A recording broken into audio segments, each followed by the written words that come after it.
Hey guys, welcome back to the channel. This is a story about what if Uzumaki clan lied to about Naruto council bashing.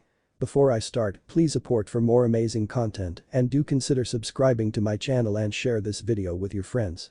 This is written by the Dark Warrior, link in the description and support writer. Let's start the video. Naruto Uzumaki. Tales from the Western Empire. A regal-looking young man in his 20s with long spiking blonde hair wearing a loose-fitting orange robe with a Uzumaki symbol stitched onto the back. Under it he wore a simple black shirt and red pants. He sat alone on the bench, looking at his reflection in the pond. The young man sighed. So much has happened in my life. Leaning back he looked towards the sky and closed his blue eyes, remembering what had happened to him as a child. Konoha Hospital 10 years ago. After successfully retrieving Uchiha Sasuke, the Uchiha Sasuke retrieval mission had succeeded. Kakashi and a cage Bunshin carried both Naruto and Sasuke back into the village. Immediately medical staff came and collected both boys, rushing them to the hospital. Unfortunately, this was only the beginning of trouble for Naruto's life. A few days later, a bandaged Naruto sat in the hospital bed, tears running down his face. Before him stood Tsunade Godame of Konohagakure. Tsunade glared down at the boy with hate-filled eyes. Do you know what trouble you have caused? The destruction of the Valley of the End statues, aggravated assault on a clan head with intent to kill, excessive force, and to top it all off you used so much of the Kyuubi's chakra, it could be felt from Konoha. You could have released the Kyuubi and killed us all. Tsunade screamed at Naruto. Why Bachan? Why are you treating me like this? He asked, not looking at his Bachan, his Hokage Tsunade.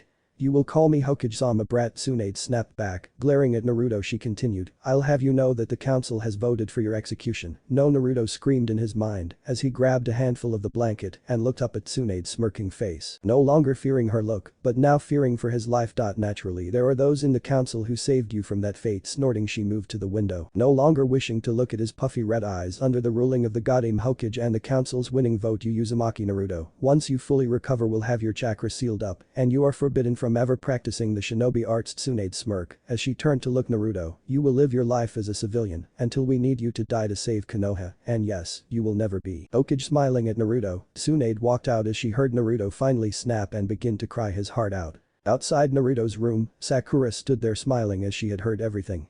Watching Tsunade leave with a smile on her face, she thought, you hurt my Sasuke-kun. A monster like you doesn't even deserve to live, she thought as she walked away, wanting to find and tell her friends what a monster Naruto is and how he is now easy pickings. A few days later, Naruto had snuck out of the hospital, leaving behind a cage Bunshin. As he walked through the markets, the civilians all looked on him and Naruto could hear everything they were saying. The demon got what he deserved. You know, it is becoming a civilian again. Perhaps we can start up the fox hunt again since the demon's not allowed to fight back. Perhaps we can finally ended covering his ears. Naruto ran as fast as he could, beelining it for his apartment until he ran into someone. Thud, keeping his head down and covering his still healing body with his bandaged arms. He waited for the eventual yelling and possible beating, but instead heard the one thing he least expected. Hey kid, are you alright?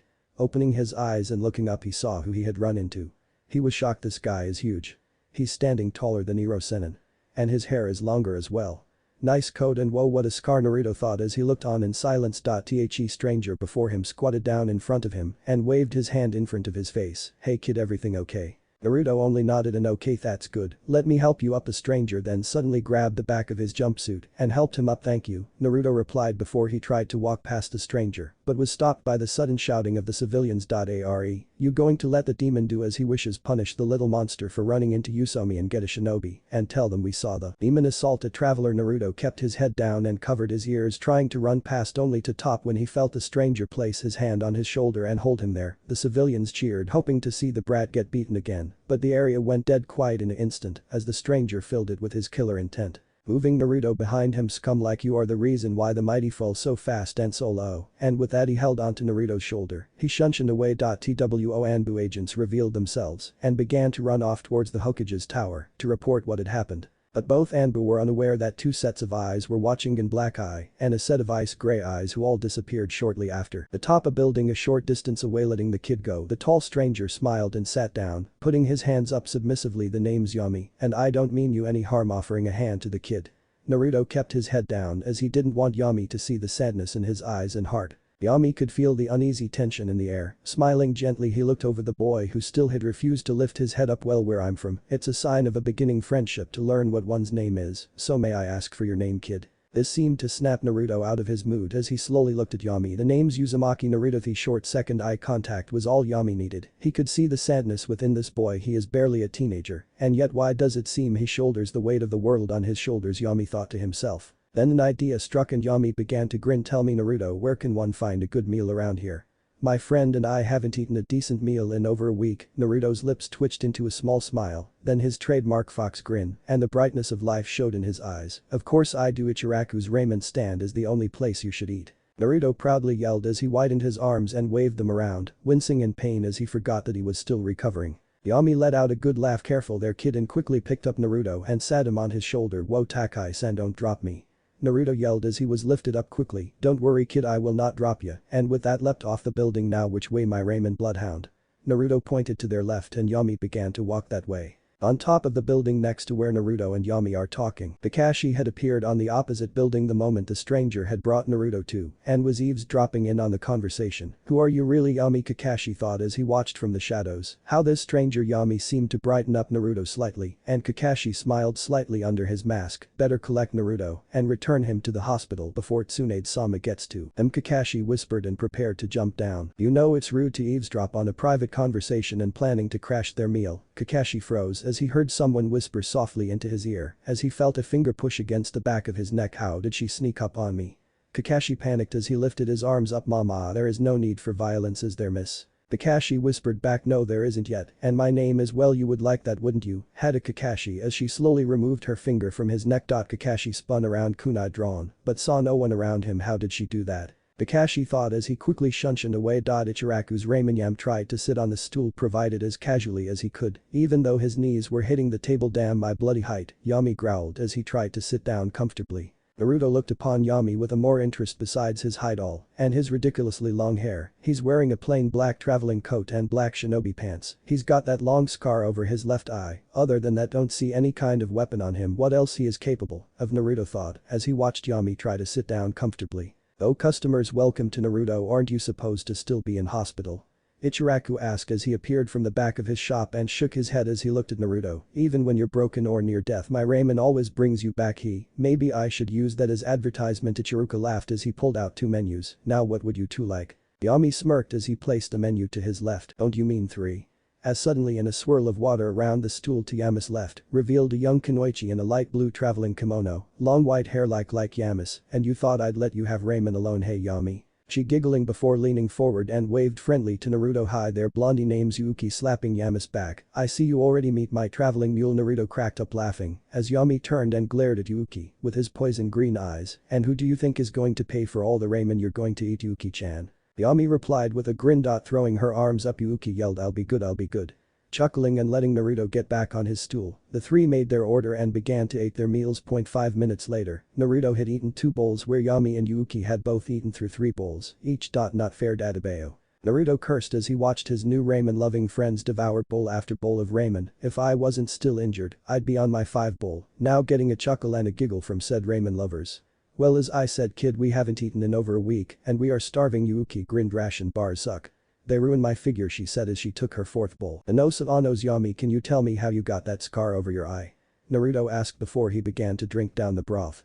Yuki stopped eating and with puffy cheeks looked to Yami, who was gently running his finger down his scar, and sadly smiled. That, my friend, is for another time. Returning to finishing off his bowl, he looked to Naruto and asked innocently, so why are you all banged up so badly? Dead into a fight or something?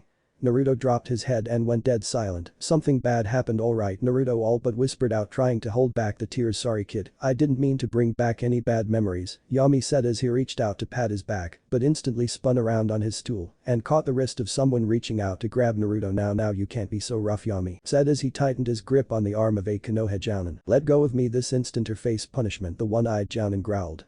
Naruto turned around. Kakashi-sensei. What's happening? Naruto asked as he looked on in confusion. Naruto, as your sensei, I'm ordering you to get away from them now. Kakashi ordered Naruto as his other hand went into his pouch. These two are foreigners and possibly Nukenin. Yuki growled at Kakashi honestly. You think that just by looking at us? I mean, look at me, I'm gorgeous.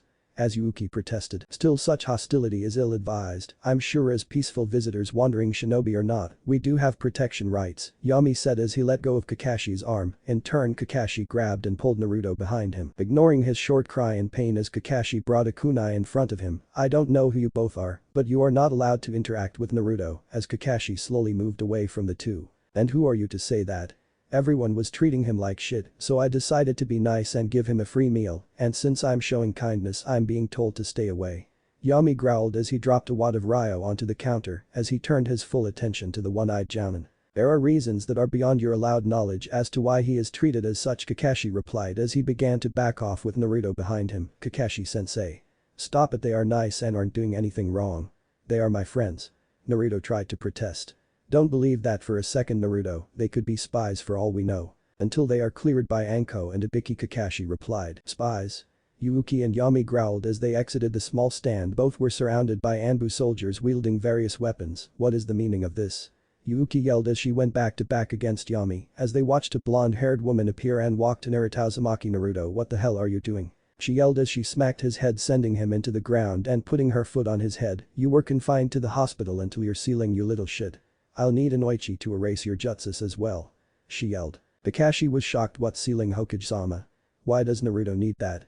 Kakashi inquired as he kept his attention on the two suspects. That is not your concern, Kakashi. Anbu, remove this village shit stain to the holding cells until he is recovered. Kakashi was shocked and dropped his guard. He took his eyes off the pair in sheer disbelief. Tsunade-sama would never say such things like that to Naruto of all people. Yuki and Yami were shocked as well. Is this how a child is treated in this village? Yami thought as his hair slowly started to shift. Now. Evacuate. Yami yelled as he dropped several smoke bombs from his hair, exploding dark purple smoke around the Anbu. Yuki, knowing what he meant, and lunged between Tsunade and Kakashi. Dropping her own smoke bomb, she went at Naruto, grabbing him and jumped towards Yami, who grabbed her and promptly shunshined away. Outside Konoha's gates and began to run off. Naruto over his shoulder passed out. Damn it, Anbu, find them. Tsunade screamed as she tried to blow the smoke away, only to be met with her Anbu immediate gasping loudly. Anbu, get out of the smoke and get them. She roared again, ignoring the obvious signs that Kakashi picked up on, immediately flashing through several hand seals of Ton. De Toppa no Justu. And blew the smoke away, only to reveal what had happened to the Anbu. Okami-sama, Kakashi said as he quickly brought a hand over his masked mouth and tried to hold down his lunch. I haven't seen poison like this before, he thought. Tsunade just stood there shaking like a leaf, her hemophobia kicking into full drive as she looked at her Anbu. Lying on the floor, her Anbu squad were gasping for air as their skin and blood had turned purple and was pouring out of every orifice very quickly. It only took a few seconds for them to bleed out to death. There they both stood until another squad of Anbu led by Shizune appeared. Tsunade-sama, Shizune yelled as she grabbed her shishu and keeping her calm. Kakashi-senpai, what happened? Anbu asked Kakashi. Naruto has been kidnapped, he replied before running to the alley and throwing up. Present day as Naruto relaxed on his bench, contently sleeping, a pair of ice gray eyes locked onto the sleeping figure on the bench, grinning too perfect, Yuki thought as she snuck up, and with evil glinting in her eyes, she raised the water bomb above her head. Payback's a bitch. She yelled as she slammed it onto Naruto's head. Ha, gotcha. She screamed in joy and danced away as Naruto immediately woke up and started throwing his own obscenities at Yuki and began to chase her around the palace, throwing paint bombs at Yuki. My garden is a prank-free zone. He yelled as he chased after her. The room on the other side of the palace. Yami was currently sitting on his chair, looked up from his mortar and pestle, and stopped grinded his ingredients. Looks like Yuki got the emperor back. Chuckling, he returned to his grinding. Just a few more ingredients and I think that will be it, he muttered to himself as he dropped another handful of mushroom spores into the mix and mixing it with a liquid agent. The most deadly poison I've created to date, Yami said to himself as he poured the solution into a red skull-shaped bottle. Corking the bottle, Yami grinned. There, I'm finally due, was all he said, before the doors of his lab went flying at his head, knocking him unconscious. 1 hour later, Yuki and Naruto sat in front to each other, glaring at each other, both their outfits covered in various paint stains, and were both drenched as Yami, who was also drenched in various solutions, had them tied down in ninja wire. Seriously, you two, how did Yuki's revenge attack turn into destroying my lab? Yami cried out as he picked them both up. You have purple water lilies that need to be harvested. As he threw Yuki out of the wire into the hallway towards her room, and you, Naruto, have an empire to run. As he just threw him out the window to the palace ponds. Naruto's only response on the way down into the palace pond was worth it. And now some slight translations. Takai-san. Takai in Japanese is referred to people who are tall, so essentially it's tall man. Chapter 2, the land of peace begins to awaken. The morning sun was shining brightly over the imperial city Amaterasu. We find our young emperor in his private training field, located within the sacred Shishigami's forest.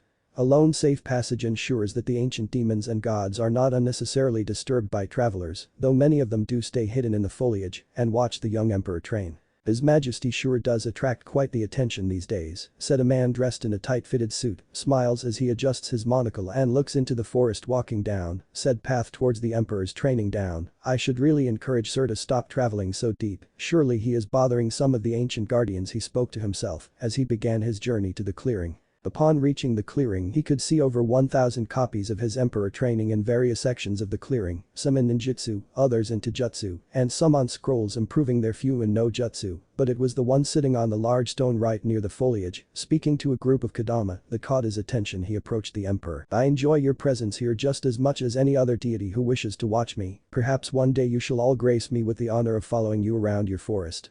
Naruto asked, smiling to the small spirits from his sitting position, to which they all began to click their heads happily. My emperor, I must apologize for intruding on your morning training, and bowed before his emperor, but the councils request your presence this afternoon. We have received some new reports and some information that needs your attention. Waving off his little friends, Naruto turned to the well-dressed man. Now Walter, what have I asked from you? As his cage bunchen slowly began to dispel in small groups, his eyebrow and lip twitching now and again from the new information he received. Walter smiled, you have asked me every day for the last 1,825 days to refer to you as Naruto or Uzumaki-san. Not Uzumaki-sama, and definitely to stop calling you Emperor sir, Walter replied back with a smile as he handed his emperor a small towel. Naruto let out a short laugh before taking the towel. Thank you Walter. Taking the towel he wiped his face down and walked alongside him back down the path. I swear one day you will call me Uzumaki-san at least.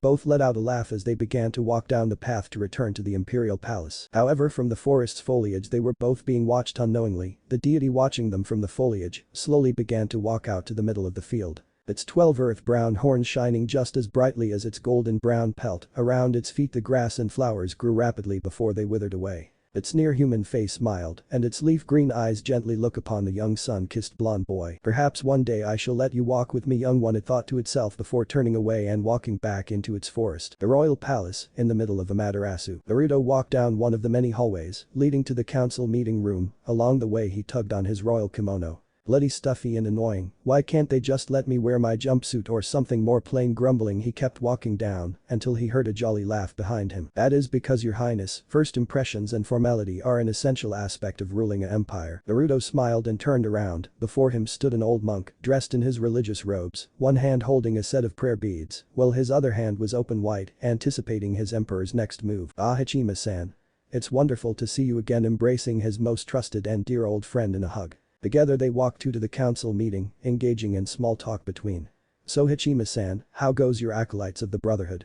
Naruto inquires as he walked with him. Hachima chuckled as he placed his prayer beads inside his robes and proceeded to pull out another set which wound itself around his arm on its own will. Ah, the Brotherhood grows stronger every day, Naruto-sama. Hachima grinned, and if you would like to know, the sisterhood led by Toyoko-sen is growing just as strongly. I am representing her for today. She is unable to attend today's meeting due to personal reasons. Nodding, Naruto changed the subject to recent events, mainly the massive prank war between his close friend Yuki and Yami, to which Hachima found quite amusing up until trashing Yami's lab and the revenge prank against Yami. Meanwhile at said lab, Yami growled loudly, his ankle-length white hair spiked outwards as he looked at his workbench, pure bloodlust rolling off him as he looked at the sight before him. You son of bitch, revenge will be mine. Yami roared and proceeded to rummage through his poison cabinet, searching for the poison needed in his revenge. For if one was to look on the workbench you could see that all his equipment and the table itself was all colored bright pink and with love hearts all over it. His ingredients that were in the cabinet next to the workbench had been replaced with girls' makeup, glitter and other cutesy crap, and to top it all off, a big sign hanging off the wall stating, "The Princess Creation Workbench."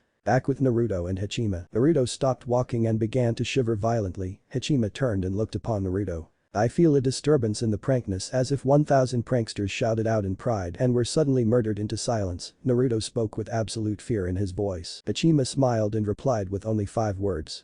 In grave danger you are. Trying to shake it off, Naruto and Hachima arrived at the council doors guarded by 2, as Naruto had given the squadron's name the Shinobi Samurais, or SS as some called them. Greeting them both personally, they bowed in respect to both their emperor and Hachima-sama, the first brother, and proceeded to open the doors, revealing a 10-meter-long flat table and 2 meters wide. At the end of the table, an elevated platform allowed the seater to look down the table, signifying the authority the person had while sitting there. The 9 waiting members who have been waiting at the side of the room all bowed together. Greetings your highness and Hachima-sama, to which Hachima and Naruto bowed in return. Taking his seat, Naruto smiled smugly and tapped the hammer on the little wooden anvil. Naruto smiled. I love you little hammer, he smugly thought to himself. Well, let's get down to business everyone. I call to start the 68th council meeting. Please everyone be seated and let's begin, Naruto announced in a regal tone. Meanwhile in the city of Amaterasu, Yuki was grinning ear to ear as she hauled her tail back to the palace. I got it, I got it, I got it, I got it.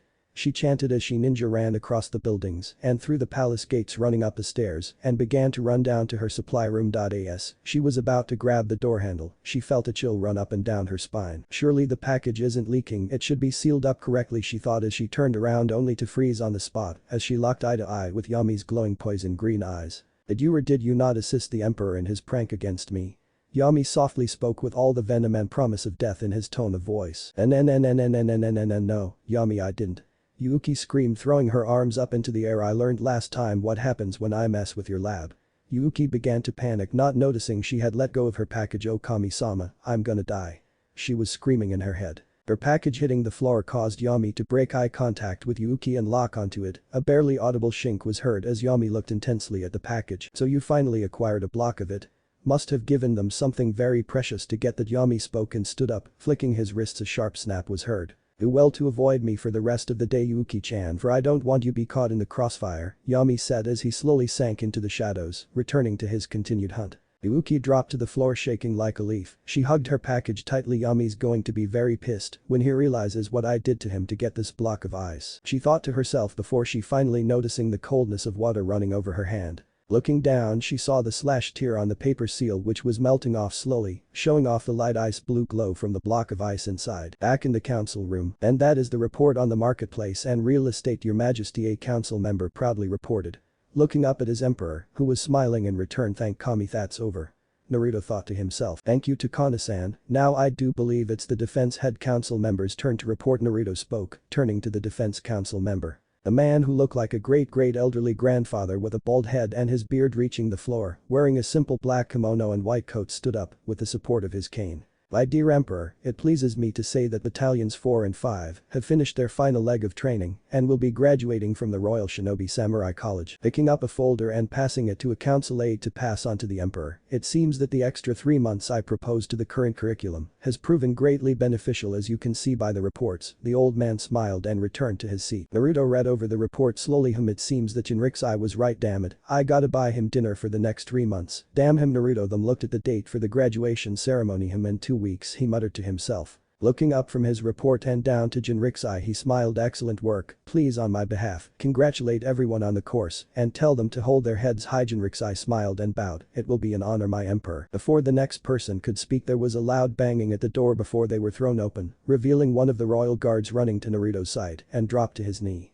My emperor, forgive me for intruding on your meeting, but we have an intruder in the city and is approaching the palace. Naruto's eyes widened. No one has been able to set foot uninvited in this empire for the last 5 years, he thought to himself. Rising from his seat, and tell me, is there a description of the intruder?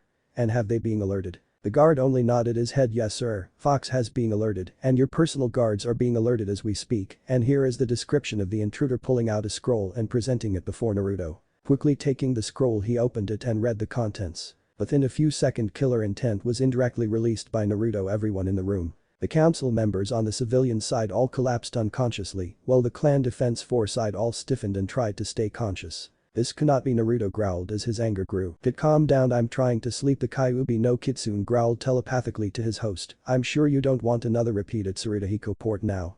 To which Naruto began to calm down. Thank you, Kurama. Naruto thanked back as he turned to the council. My apologies everyone, but I must go and retrieve my gear and attended to this matter at hand. Clutching the edge of the scroll, he walked to the open doors, informing the guards to call for some medics to treat the council members. I call this meeting on hold until this has been dealt with, and with that Naruto left the room and saw his personal guard Yami leaning against the wall. Sorry Yami was all he said before hurrying to his chambers, dropping the scroll in the process. Yami leaned against the wall outside the council room, breathing deeply trying to keep himself upright as he watched Naruto run down the corridor. No matter how many times I try, the killer intent of Ichinch Cricky at peace with his Biju. Looking down, he saw the scroll and picked it up. His eyes widened slightly as he read the report. That bastard, Yami growled as he dropped the scroll and took off to his room. The SS guards who were outside the room called for medical aid after managed to recover themselves. A short time later, a samurai with a royal crest on his helmet noticed the scroll discarded on the floor. Picking it up and reading it over, he spoke out the last few words of the report in disbelief. Eyewitness reports and stored records confirm that the intruder is that of the Eastern spymaster known as the Gamma Sannin, Jiraiya of Konohagakure. But that the SS pushed an intercom button on his helmet. This is the Royal Head Guard Satoshi, ID number 05133442 priority report. He spoke as he quickly moved into the chambers with the medics and guards with the council members and sealed it from the inside. Get the Fox 9 to assist in restraining the Emperor. An alleyway in the city of Amaterasu. If one could put a word on what he was feeling right now, the only thing to mind was simple. He was scared for his life. Jiraiya, the Gamma Sannin, hurried to another alleyway and ran down it, trying to conceal himself as best he could as he heard the thundering noise of squads of shinobi and samurai hunting him down. I had a bad feeling about this, but no, you just had to follow up on that rumor. Naruto's out here. Jiraiya spoke to himself as he hid himself behind a dumpster, focusing his chakra down to unreadable levels. I can't let myself get caught. I've got to find Naruto and get out of here, Jiraiya said, trying to motivate himself as he pulled out old and worn out photo. I'm so sorry I didn't stand up for you when I should have. Naruto tears gently rolled down his face. The picture showed a young 12-year-old Naruto with Jiraiya, Tsunade Shizune and Tonton the pig. The picture being taken a few days after they all had recovered well enough after the fight with Orochimaru to begin their trip back to Konoha. Pocketing the picture, Jiraiya speed off towards another alleyway, unaware that a set of blue-gray eyes were watching him. This is Snake Fox member's target has been located, transmitting coordinates. The deep-voiced man spoke as he slowly moved, his Misegakure no Jutsu slightly waving as he seemed to slither along the ground. Chapter 3. The East returns. Jiraiya ran down the alleyway, finally reaching an entrance into the main street that headed to the Imperial Palace, wishing that there was a crowd to slip into and hide from any potential pursuers. Ensuring that he wasn't being followed, he made a beeline down the street heading straight for the main gates. Jiraiya was all but unaware that he was already being monitored and followed by the Fox member Snake. HQ, this is Snake. Target has converged onto the main street and heading to the palace's southern gate. Permission to engage and terminate the intruder. Snake asked over his headset, slowly slipped his hand over his forearm, gently gripping his tent, and slowly began to slide it out of its sheath. Permission denied. Engage in non-aggressive tactics as the department wants to get their hands on him and find out why he is entering our lands. Should he enter the palace, break off and regroup in chamber, Prime Emperor's personal guards will deal with him. After sheathing his tanto and ensuring his cover was not blown, Snake began to follow the intruder towards the castle, his hand resting on the Fukiya o his hip, and proceeded to follow the intruder. Imperial Palace southern gate. Jiraiya slowly approached the gate wall. Damn, now that's a well-built wall, Jiraiya muttered to himself as he looked up. The 20-foot wall guarding the palace might need some help here. Quickly biting his thumb, he summoned a large toad. Hey Gamatsunoko, can you help me over the wall? The toad croaked loudly and beckoned Jiraiya to climb onto him. Hold on, Jiraiya-sama, the toad spoke just as it prepared to jump. That's when Jiraiya heard the soft pop and felt a sudden pain shoot through his left eye. Looking down, he saw a 1-inch sending needle sticking into it. Should go, Jiraiya yelled, quickly pulled the dart out and estimated its trajectory, and saw a man in what looked like a gray snakeskin patterned bodysuit, taking aim with his Fukiya. The Matsunoko leapt into the air just in time as another senbon needle impeded itself into the wall. Shit, he spotted me, Snake mumbled with a blow dart in his mouth, quickly forming a few hand seals. Ninpo Fukusuke Senbon no Jutsu. Blowing hard, the blowgun let off a swarm of senbon needles towards Jiraiya and his summoned toad. Luckily for Jiraiya, the toad managed to flip in mid-air. Jiraiya, jump off me, Gamatsunoko shouted as his armor belly plating was barraged by the needles. Thanks, I'll treat you good, Jiraiya yelled back as he fell towards the ground on the inside of the wall. Dispelling quickly to give Jiraiya a decent smoke screen, Snake cursed out loudly. HQ, this is Snake. Target evaded capture and is now inside the palace grounds. Confirmed, only one hit with my trank senbon needle, Snake called out over his communicator. Roger that, Snake, fall back to base and await further orders. Grunting a reply, Snake stood up and cracked his back before taking off to the eastern side of the city. Inside the palace garden, Jiraiya landed with a loud thud as he quickly rolled over into the bushes. Damn it, that's gonna leave a mark. He quickly inspected his thigh and felt its numbness. Damn it, the bastard hit me with some kind of poison, probably a knockout drug. Quickly rummaging through his vest, Jiraiya pulls out a small vial and downs it immediately. Gotta thank Tsunade and her pink-haired mini-me for that, pocketing the empty vial and slowly standing up. Jiraiya slowly made his way through the garden. There has to be an open window or door somewhere. Eva voice called out. Jiraiya slipped against a thick coda tree. Should I've being spotted already? Jiraiya thought as he slowly slipped his hand into his pouch and pulled out a kunai and waited. Yes, Wally. A sweet feminine voice called out and caused Jiraiya to activate his pervy mode and peek out from the tree, and Jiraiya could only gawk. Standing before him was a young lady, wearing a form-fitting white kimono, matching her white hair, and deep blue eyes. Oh ho ho, very nice, Jiraiya muttered to himself and looked at the young man. Oh?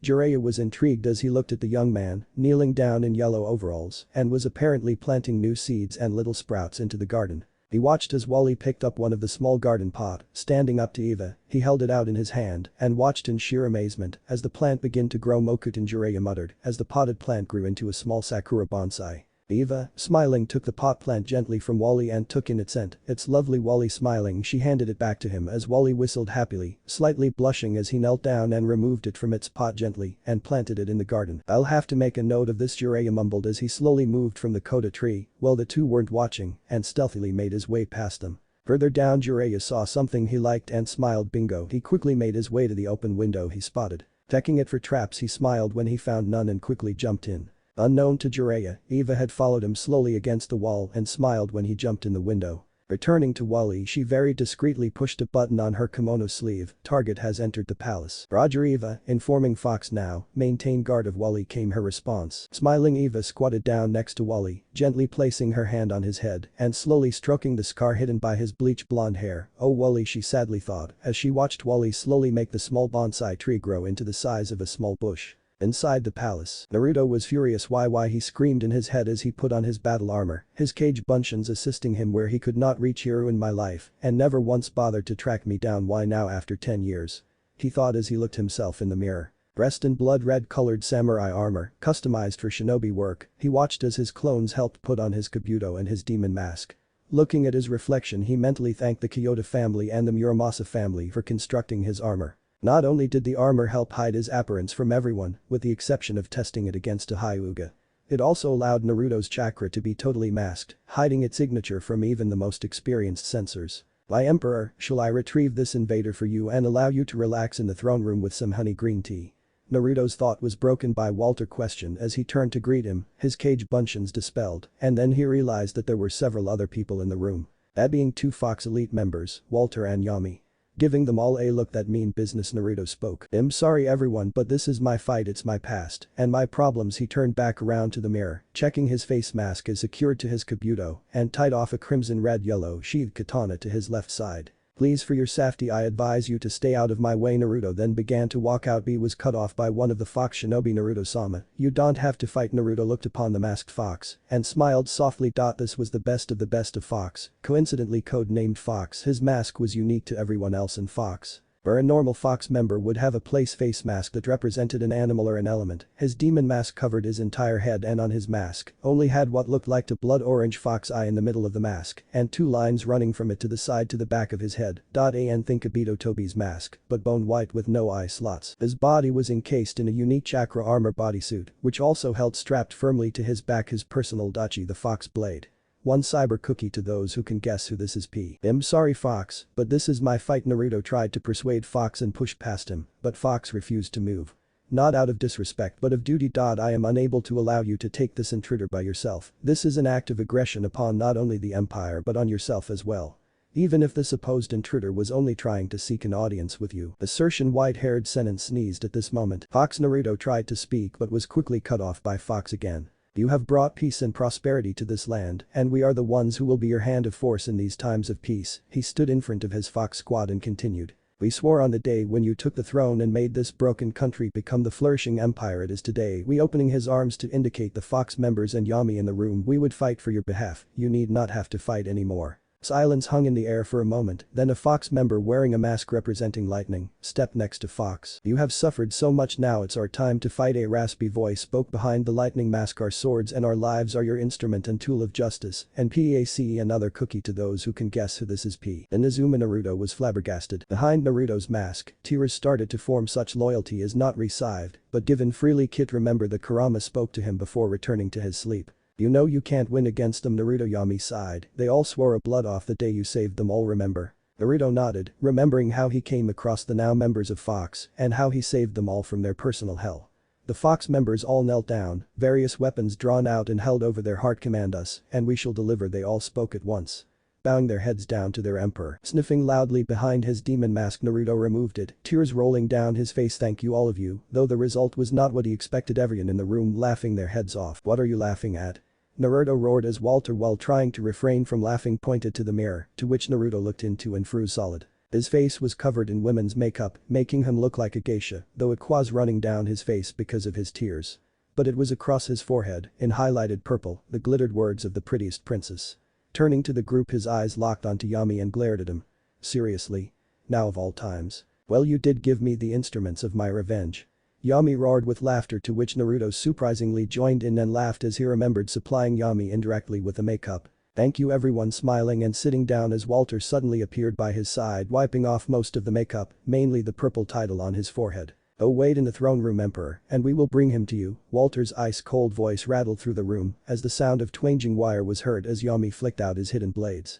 I have a bone to pick with him as well, and it will be fun to see how my new texture bill goes against my new poisons. Yami evilly chuckled. Then it hit everyone. Where's Yuki?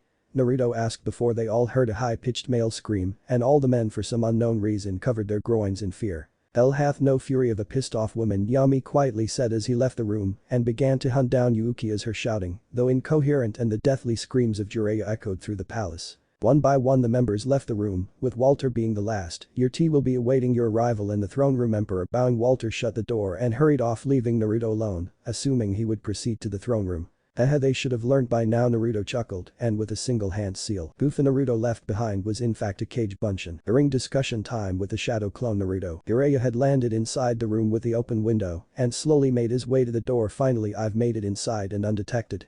Well, besides being detected outside, he thought as he started to move into the hallway and slowly run from corridor to corridor. Now this is getting very risky, he thought to himself as he peered around the corner of a doorway to watch a squad of royal guards run down the corridors.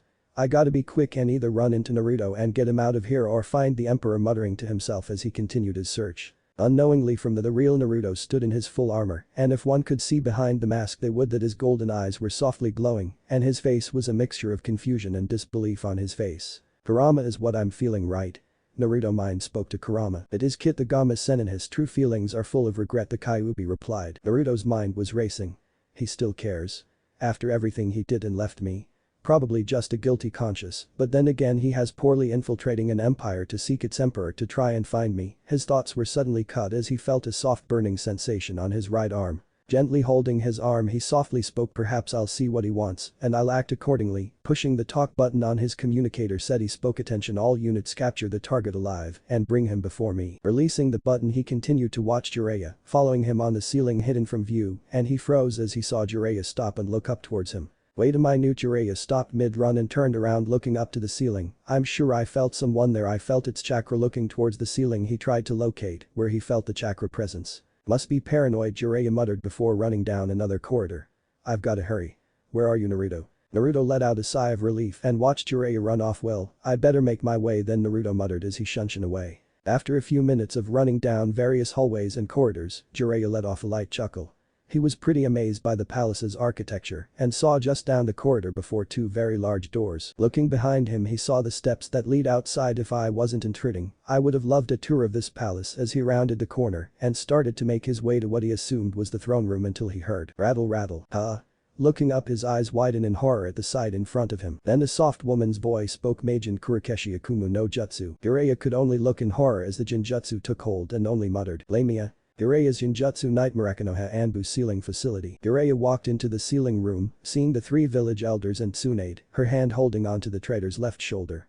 Jiraiya, it's time, Tsunade spoke, still glaring at the boy she was restraining with her strength. Jiraiya, how exactly will you seal up his ability to be a shinobi?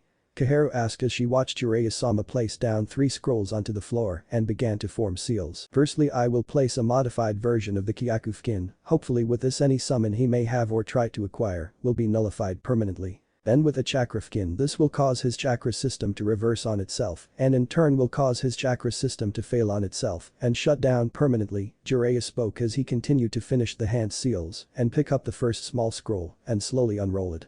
And these kinjutsu will its instruction and creation be revealing to us elders so we may teach other shinobi? Danzo asked, being too cautious to use Shishu Sharingan to copy the hand seals being made in a room meant for sealing. Jiraiya stopped and looked at the old warhick. These techniques shall not be disclosed to anyone unless of my choosing. With that Jiraiya placed his hand on the seal and watched as Tessil grew and covered the traitor's body. Well, I hope everything was worth it. Sasuke. Jiraiya glared at Sasuke. You turned traitor from the village that raised you just because you threw a fit because you weren't as strong as Naruto. Sasuke locked eyes with Jiraiya, eyes full of pleading and begging to what he assumed to be a confession. That is if the silencing seal was not placed across his mouth. Do it, Jiraiya, after which I can take him down to the genetics lab and get some needed samples. Tsunade spat with venom in her voice. I wonder why she is so hostile even for the last Uchiha. The killer intent she is putting out, Jiraiya thought to himself as he placed his hand on Sasuke's chest and Tsunade removed her hand. If Jiraiya had been paying attention he would have seen her give an evil smirk to Sasuke. Kuchiyus no Kyakufukin no Jutsu, Jiraiya yelled as the seal covered Sasuke's body. And it was here that Jiraiya's nightly nightmares began, as the moment the seal set in and the smell of burnt blood began to stink out the room, Sasuke's body began to waver and ripple. What? Jiraiya yelled as he quickly thought a Jinjutsu, bringing his hands quickly together. Kai. Releasing the Jinjutsu and looked on in horror as the body of Sasuke disappeared and was replaced with and then Naruto. Jiraiya screamed looking on the defeated face of his apprentice just before. Slap. Jiraiya awoke to the sudden pain shooting through his face before something poofed in front of him and covered him in smoke. When it cleared he saw Kunoichi glaring at him, her hands flying through hand seals, and sensed a squad of what he assumed to be the Empire's version of Anbu or the Royal Guards. Either way he knew what to say. I fucked it up, Jiraiya muttered as he slowly stood up, raising his hand, surrendering himself to the Kunoichi. Jiraiya, Gama Sannin and Spymaster of the Eastern Land Konoha. You are under arrest for trespassing on Imperial land, causing should you resist arrest, you will be dealt with by lethal force, Yuki said, finishing the hand seals and pointing her hands at Jiraiya. Jiraiya, seeing this as an opportunity, offered his hands to the possible royal guard. I surrender on the condition that I may seek an audience with the emperor of this land. Before he could say anything else he felt a blast of ice cold Ki and then something very wrong with his body. What? And why the fuck should we? Yuki growled, suddenly brought her left hand to her throat, gently rubbing it, and to Jiraiya's horror his left hand moved to his throat and slowly began to rub it too. I've got you in my Kai Seijo no Genkai, and with that she began to slowly walk towards Jiraiya. Jiraiya's eyes widened as he felt his body betray him and moved to the Kunoichi. My body, what have you done? Jiraiya was panicking now. Is this a Kekkei Genkai of the West? He watched as the Kunoichi proceeded to lift her hands into the air and clenching them together, Jiraiya copying move for move. You will not take my little adopted brother Konoha scum, Yuki growled. Then it hit Jiraiya like a ton of bricks. You're that ice maiden that came and got Naruto with that tall white-haired guy. Trying to fight against whatever this jutsu or Kekkei Genkai held him, but ultimately failing. Konoha is Naruto's home. You have no reason to keep him away from it. Things have changed. Yuki's teal eyes began to glow as ice slowly formed around her body. The emperor gave Naruto a home, something Konoha never did. Yuki screamed as she threw her clenched fists between her legs. Now why did Oshai, was all Jiraiya said before screaming off the top of his lungs as his fists connected with something hanging between his legs. You caused him so much pain, so much suffering, and basically abandoned him when he needed you the most. Swinging harder she watched as Jiraiya took blow after blow between his legs. She swung her fists back and forth between her legs. And we had to rescue him a second time. You didn't even try to save him, you just sat there.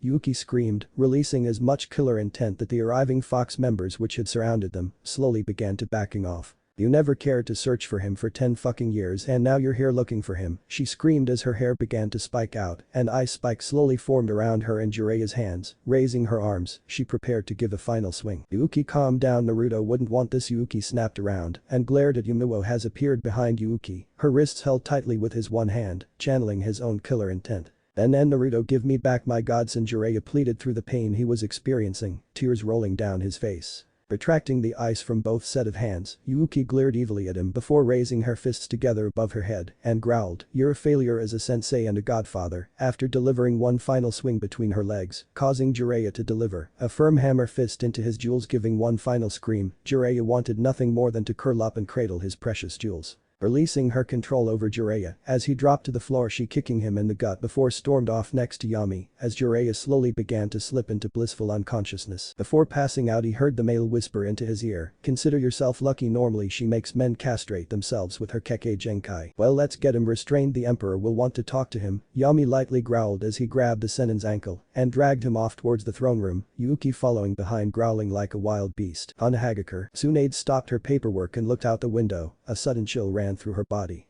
Jiraiya, she muttered as she looked over her village. Shizune then walked holding an envelope. Tsunade-sama, you have won the monthly daimyo lottery. Tsunade turned back to Shizune and only muttered, we are fucked again. Chapter 4. Truths revealed and the past confronted. Emperor's throne room. Naruto looked down on the now restrained Jiraiya.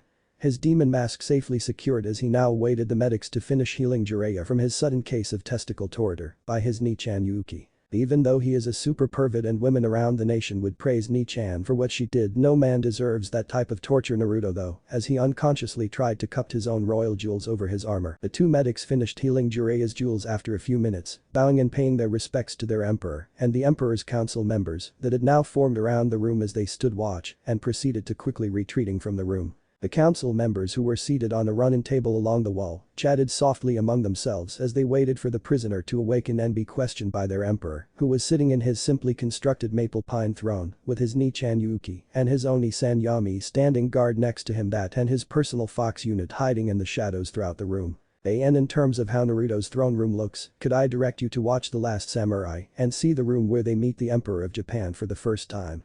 Think of that room slightly bigger. Enough to hold a 50+ people all-you-can-eat banquet. Jiraiya on the other hand was restrained to the floor of the throne room with suppression seals on the floor and on his body. Jiraiya's arms were tied up on an ox yoke that was chained to the floor and had his hands gloved within iron gauntlets, preventing him from making any hand seals. These items were done at the request of Naruto's fox unit. After only 15 minutes, Naruto clenched the armrests of his chair as he watched Jiraiya finally regain consciousness and the council members all stopped chatting and focused their attention. My balls, did I try peep on Tsunade again? Jiraiya mumbled as he tried to rub his face, only realizing he was unable to move his arms. Well, this is great, Jiraiya thought as he looked at the ox yoke restraining his arms. This could be bad. Naruto coughed out loudly, gaining Jiraiya's attention. Oh crap, Jiraiya thought as he looked up, seeing who he believed to be the emperor sitting on his throne. Decked out in a suit of samurai armor and wearing a mask that resembled a demon snarling. Hello there, Jiraiya nervously spoke, waving his tied-down hand from the ox yoke before taking on a more serious tone. It is an honor to meet you, your highness, and I humbly thank you for giving me an audience. Jiraiya bowed his head and waited for the emperor to respond. Well, here we go, Naruto thought before breathing in and out, applying chakra to his throat and mouthpiece on his mask, allowing his voice to be distorted. Jiraiya of Konohagakure, one of the three Sannin and known spymaster of the eastern nations, may I be enlightened as to why you have tried to infiltrate my empire? The emperor said to Jiraiya, yelling out the last part and flaring his killer intent directly towards him. If Jiraiya was not secured to the floor, surrounded, he would have retreated to the nearest corner and tried to hide himself. Tell me, Jiraiya.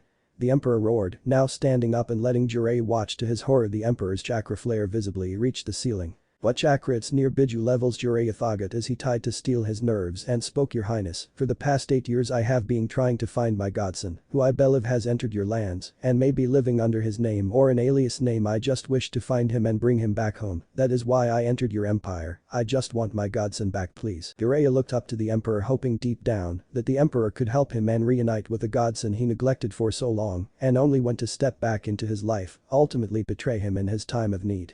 And what makes you think I shall just hand over a citizen of my empire to you? The emperor spat back at Jiraiya. To his horror, I know of the one you are seeking, and he shall not be just handed over to you because of your own guilty conscience. The emperor then began to walk down towards Jiraiya and look down on him. What I do know is that Uzumaki Namikaze Naruto is now a member of the Imperial Empire and shall not be handed over no matter what man or country demands. Jiraiya looked at the emperor with utmost horror. How did he find out about his heritage?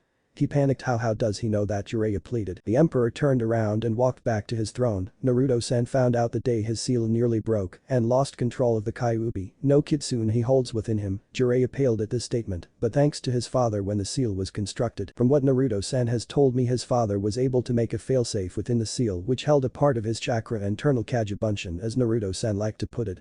Sitting down on his throne, the emperor laid his head back against his throne. The chakra of his father was able to help Naruto regain his control and rebuild the Haki no Fukin Shiki at the cost of sacrificing all his remaining chakra. Looking back down at Jiraiya, so tell me, why should I return him back to not only you but to Konoha when you removed his ability to summon? Are you going to finish the job and seal all his chakra off? And condemn him to a fate where his very existence is nothing but a bane on everyone's life until the time is called for him to die so that the many can live? Jiraiya was flabbergasted. Minato, you thought that far ahead? Shaking the thoughts out of his head, Jiraiya found the courage to yell, how dare you? You have no idea what I have been through. Jiraiya began to try and stand up, straining the chains so they creaked loudly. I was shocked to do anything at that moment when I found out who I sealed and shocked that Tsunade was the one behind it all at the time. It was at that moment a white flash appeared in front of Jiraiya and pain struck into Jiraiya's gut. You have no idea what we had to go through to save him, you bastard, Yami growled as he removed his fist from Jiraiya's gut and returned to his spot next to the throne. It was here that Jiraiya finally noticed the two guards standing with the Emperor. You're the ones who got Naruto out of the village. Twice having a good look at the giant of a man in front of him and the Kunoichi standing next to the throne, Jiraiya spoke with a growl in his voice. Kurokawa Yami, the white-haired assassin, and the Doku Tatsujin, second child to the Kurokawa clan in Kusagaka, renowned for their poison and secret Keki Genkai, which no other village knows of yet. Yami growled loudly at this, baring his teeth and his hair spiking. Jiraiya then turning to look at Yuki Mizuki Aya, the third child and princess of the royal shinobi family, and Yuki, no Kuni and sole holder of the clan's Keki Genkai, which I can only assume is that Kai Seijo no Genkai you used on me earlier, both S-ranked and wanted by their families for their abilities. Yuki glared at Jiraiya, she hated being referred to as princess and being reminded of her origins. Yami simply glared back at him. Be glad you're not my poison testing gerbil, as he flicked his blade in and out of his wrist. The Emperor waved his hand and in an instant, Izanama and Fox jumped down and secured Jiraiya. So tell me then, Jiraiya, what do I not know of Konoha besides them abusing Naruto and my two faithful guards rescuing him? Jiraiya glared at the Emperor. Fine, I'll need a chair or something to sit on, and if it's not too much trouble, can you release my arms please? The Emperor just waved his hand and Jiraiya found the okay yoke instantly removed. Fine, but you must sit on the floor. Grumbling about nothing comfy to sit on, Jiraiya sat down. Okay, where to start? I guess I should start it when your guard's gate crashed the ceiling. Flashback no jutsu, Hanahagakure ceiling room 10 years ago. And then Naruto. Jiraiya screamed in horror, turning to Tsunade. He finally saw the smirk on her face. Tsunade, what is the meaning of this? He was suddenly met with Tsunade's fist in his face, launching him across the room, his heel catching the scroll laid on the floor and pulling it along with him. That is goddamn Hokage to you, Jiraiya. Tsunade sneered back. Now you will finish the sealing of Naruto under my orders. Tsunade then walked over and grabbed Naruto's shoulder. Oh. Tsunade smiled evilly at the look of Naruto's face. Given up hope already? Good. No one is going to save you. Turning to Danzo she spoke. Under the order of the goddamn Hokage, I order you, after we get the needed genetic samples and sterile him, you shall put this brat through your emotionless training and turn him into an obedient weapon. Pushing Naruto to the ground, she then started to walk over to Jiraiya, who was slowly getting up. Finally, I have my weapon, Danzo pleasantly thought as he looked over the broken form of Naruto. You shall help me become Hokage of this rotten village, and I shall bring it to even greater prestige. Smirking, he tapped his finger against his cane. Things are pleasantly going the way I want. I wonder why Tsunade Haim is acting like this. Oh well, the sooner I can have the Kyuubi brat under my power, the sooner I can take Konoha for myself. Jiraiya pulled himself out of the wall and spat out a tooth from his mouth. Looking up, he saw Tsunade approaching him with a grin. Tsunade, what's gotten into you? Jiraiya groaned as he grabbed the scroll around his foot. Why are you treating Naruto like this? With the scroll rolled back up, he slowly stood up, seeing Tsunade glare at him. It is not your concern to question your leader. Now you will finish sealing off his chakra. Jiraiya. Tsunade cracked her knuckles in a clear threat to Jiraiya. Do you have any idea what would happen if I did? Jiraiya pleaded in anger. If I set his chakra system to reverse on itself, it will reverse the Kyuubi's chakra on itself, and the Haki no Fukin Shiki could break and release the Kyuubi. Tsunade snorted and waved her pigtail back over her shoulder. I don't care, Jiraiya, you will do as I say and make sure the seal doesn't break. If it does, you can seal a newborn baby with the Kyuubi. Turning around, she began to walk away. Jiraiya was stunned and stood on the spot, paralyzed. You're not Tsunade. No way Tsunade would treat Naruto like this, he thought as he clenched the scroll in his hand. Tsunade walked up to Naruto and pulled his hair so he would look her eye to eye. And don't forget, brat. I want my grandfather's pendant back. So you better tell me where it is. Naruto chose to do nothing but look right back at her with his cold dead blue eyes. Tsunade snorted again and threw him onto the floor. Tsunade-sama, you shouldn't treat him so roughly. If he passes away, then the Kyuubi could be released and kill us all, Kaharu warned Tsunade, to which she only glared back at her. It was here they finally noticed the ground beginning to shake and a terrifying roar seemed to echo through the room. What on earth? Hamura yelled out before the ceiling was smashed in and light flooded the room. Naruto. Yuki screamed out, standing next to Yami on his personal summon. Kong smashed the building. Yami yelled out as he jumped down and made a beeline for the prone figure of Naruto. Kong roared and slapped his chest as he began to smash the remaining of the building as Yuki began to launch Suiton. Shuriken no Jutsu at random to the people in the room and covering Yami's advancement to Naruto. Danzo's one eye widened. That's the legendary Yama no Seru summon. The other elders paled. I thought Konoha held the only true Seru contract. Hamura yelled out as he, along with Kaharu and Danzo, made their way to the exit. Netherless, once the intruders are defeated we will take their contracts to strengthen Konoha, Danzo thought as he retreated to alert his northeast unit. Tsunade was furious. How did you get in my village again, she screamed as she smashed her way through a Surikton and charged at Yami, who in the confusion of the crumbling building and Yuki's jutsus, had finally managed to reach Naruto. Yami smirked as he let his hair coil around Naruto as he gave the Hokage a creepy smile. Simple, I let Kong knock on the front gate. Tsunade screamed as she launched a chakra-charged super punch at the white-haired intruder. Die. She screamed. Tsunade could only to watch in horror as the world went into slow motion as Yami made the slightest move to his side, completely dodging her fist. Gotta be quicker than that, Obachan, Yami teased as he spun around jumping away and quickly began to running up the wall and onto Kong's arm. Kong, let's get out of here. Kong replied with an alrighty roar. Swiping his massive paw he sent Tsunade into the opposite wall. Turning around, Kong began to run through the village towards the front gate that he knocked open. The village was in a state of panic as Kong began to run through the village. Various Konoha shinobi were casting what jutsus they could, only to see nothing seemed to affect the summon at all. Letting out a bellowing roar, Kong charged down the main street. Nearly there, hang on. Yami tried to yell over Kong as he charged down the main street towards the gate. Kakashi suddenly charged from an alleyway. Kiri. He yelled as he managed to thrust his jutsu into Kong's left thigh. Give back, Naruto. Kakashi yelled as he jumped up onto Kong's back and charged up. Blasted human, Kong roared as he hopped on his right leg. Next hit will cause me to return, Yami. Kong roared as he started to continue to the gate a bit slower. Yami started to flip through Seal's ninpu.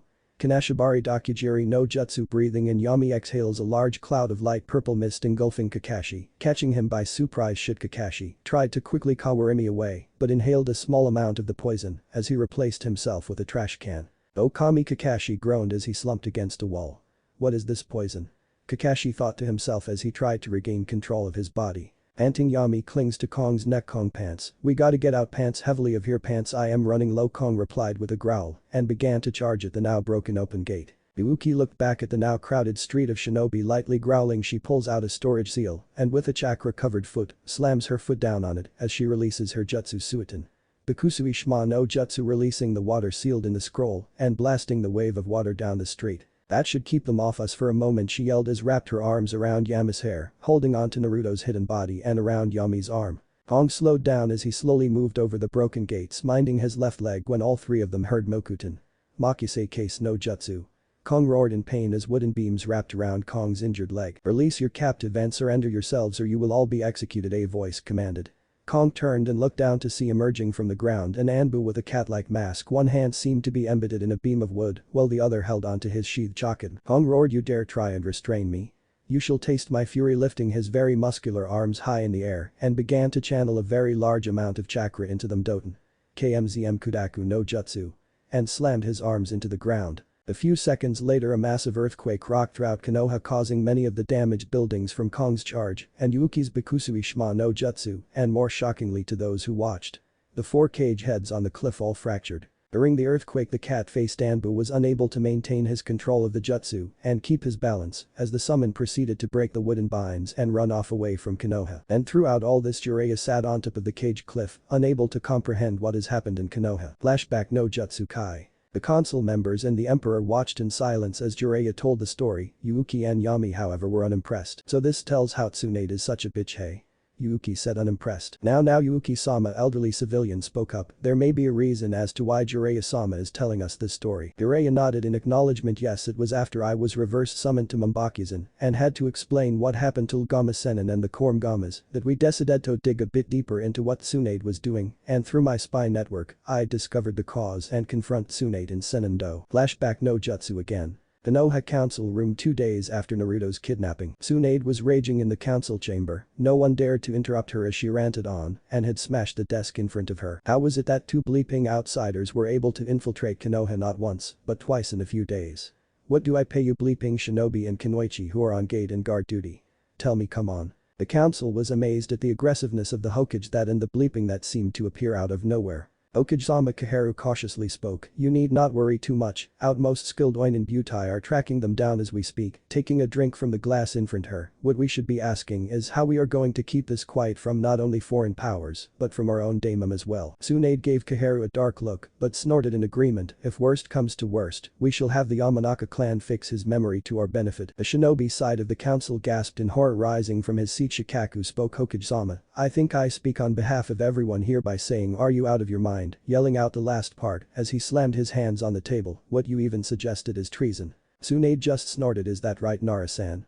Swan spoke in a very dark tone. Before anyone could answer or intervene, Jiraiya shunshin into the room with the corn gum as ma and pa on his shoulders. "Jiraiya, what is the?" was all Hamura could say before Jiraiya flooded the room with his killer intent and natural chakra. The civilians retreated to the far wall in sheer terror, while the shinobi councilmen stood up from their chairs and stepped back. "Jiraiya, stand the bleep down. And explain yourself." Tsunade screamed as she lunged at Jiraiya. Only to be found in a throat-tight grip. "You are not Swan," Jiraiya spoke, croaked as he began to form a Rasengan in his opposite hand. "You somehow have taken control of her, and I will free her by my hand."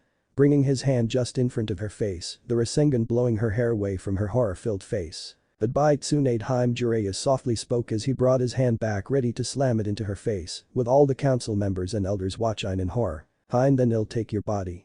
Tsunade screeched. Opening her mouth, a blood-covered transparent black snake-like creature emerged and lunged at Jiraiya. Only to be stopped by Pa's tounge. "I got it, Jiraiya-chan," Pa croaked as he tightened his tounge around, with Ma joining in and wrapping her tounge around the creature. "Shizune, get in here now." Jiraiya yelled as he hurried over to the fallen form of Tsunade. "Oh, Kami-sama, I'm sorry," Tsunade muttered, blood seeping from her mouth before she passed out. Flashback. No jutsu ended. The whole chamber was silent as Jiraiya spoke. "It was discovered through my spy network. Orochimaru had been experimenting on a parasitic worm and snakes, somehow embedding a chakra we have never experienced before." Popping his back, he continued, "The parasitic snake was believed to be snuck into Konoha through Tsunade's favorite sake dealer. Once she had a drink, this parasite grew inside Tsunade until it was able to somehow attach itself to her spine and was able to control her to a degree." Jiraiya looked up at the emperor, who had now crushed the armrests in his hands. "I do have an autopsy scroll with me, if you want to see the report." Yourself. Jiraiya proceeded to remove a scroll and present it, to which a fox member quickly took it and handed it to the emperor. The emperor looked at the scroll in hand. For a moment everyone was silent.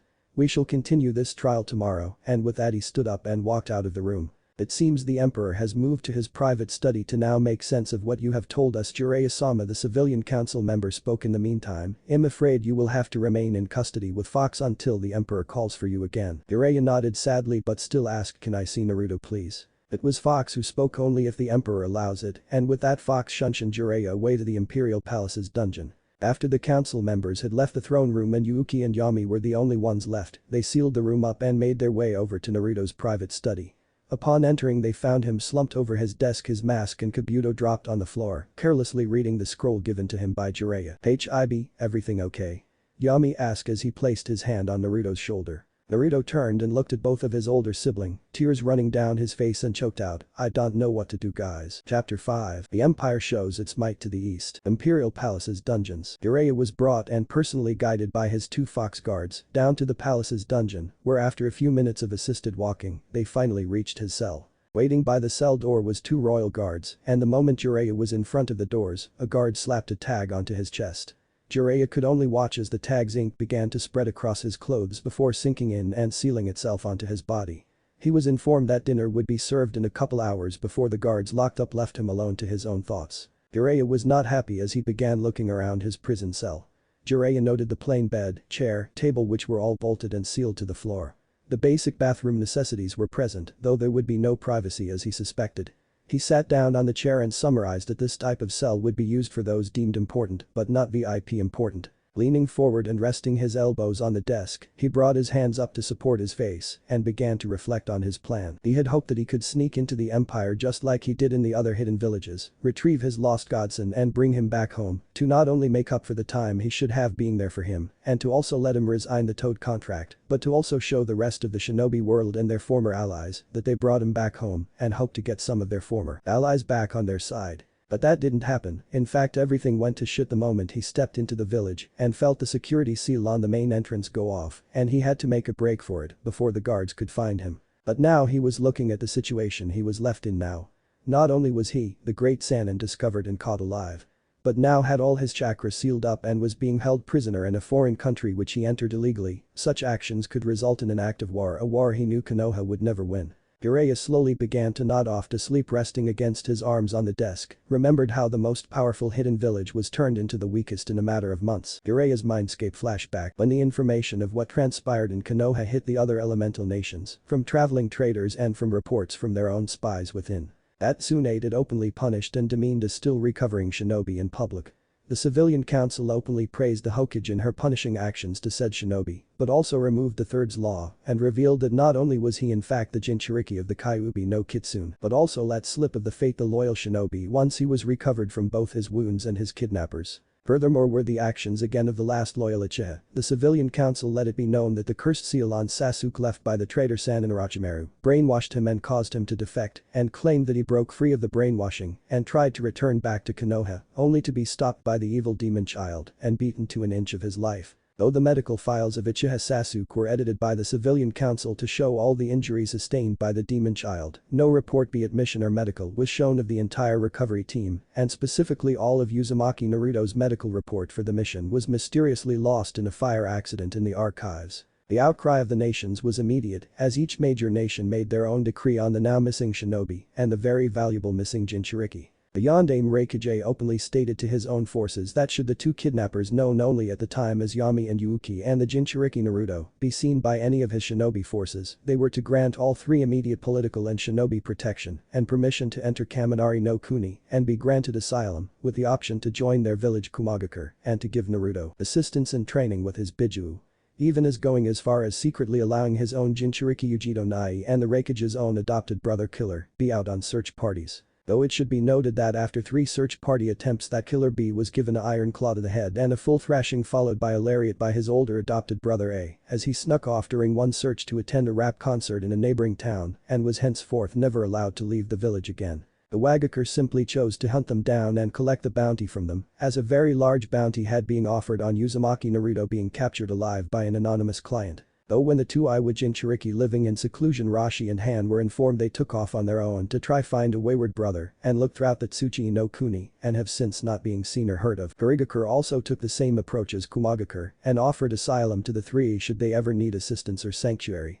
Though with the current mess of things in their own village by the previous actions of the controlled Yondaime Mizuka Jagura and the loss of the Sanbai in a failed attempt by the remaining loyal forces of Yagura by sealing the Sanbai into captured Konoha Kunoichi Urin and having her lose control in her home village, but being unable to prevent her from killing herself by her teammate Kakashi when an opportunity presented itself.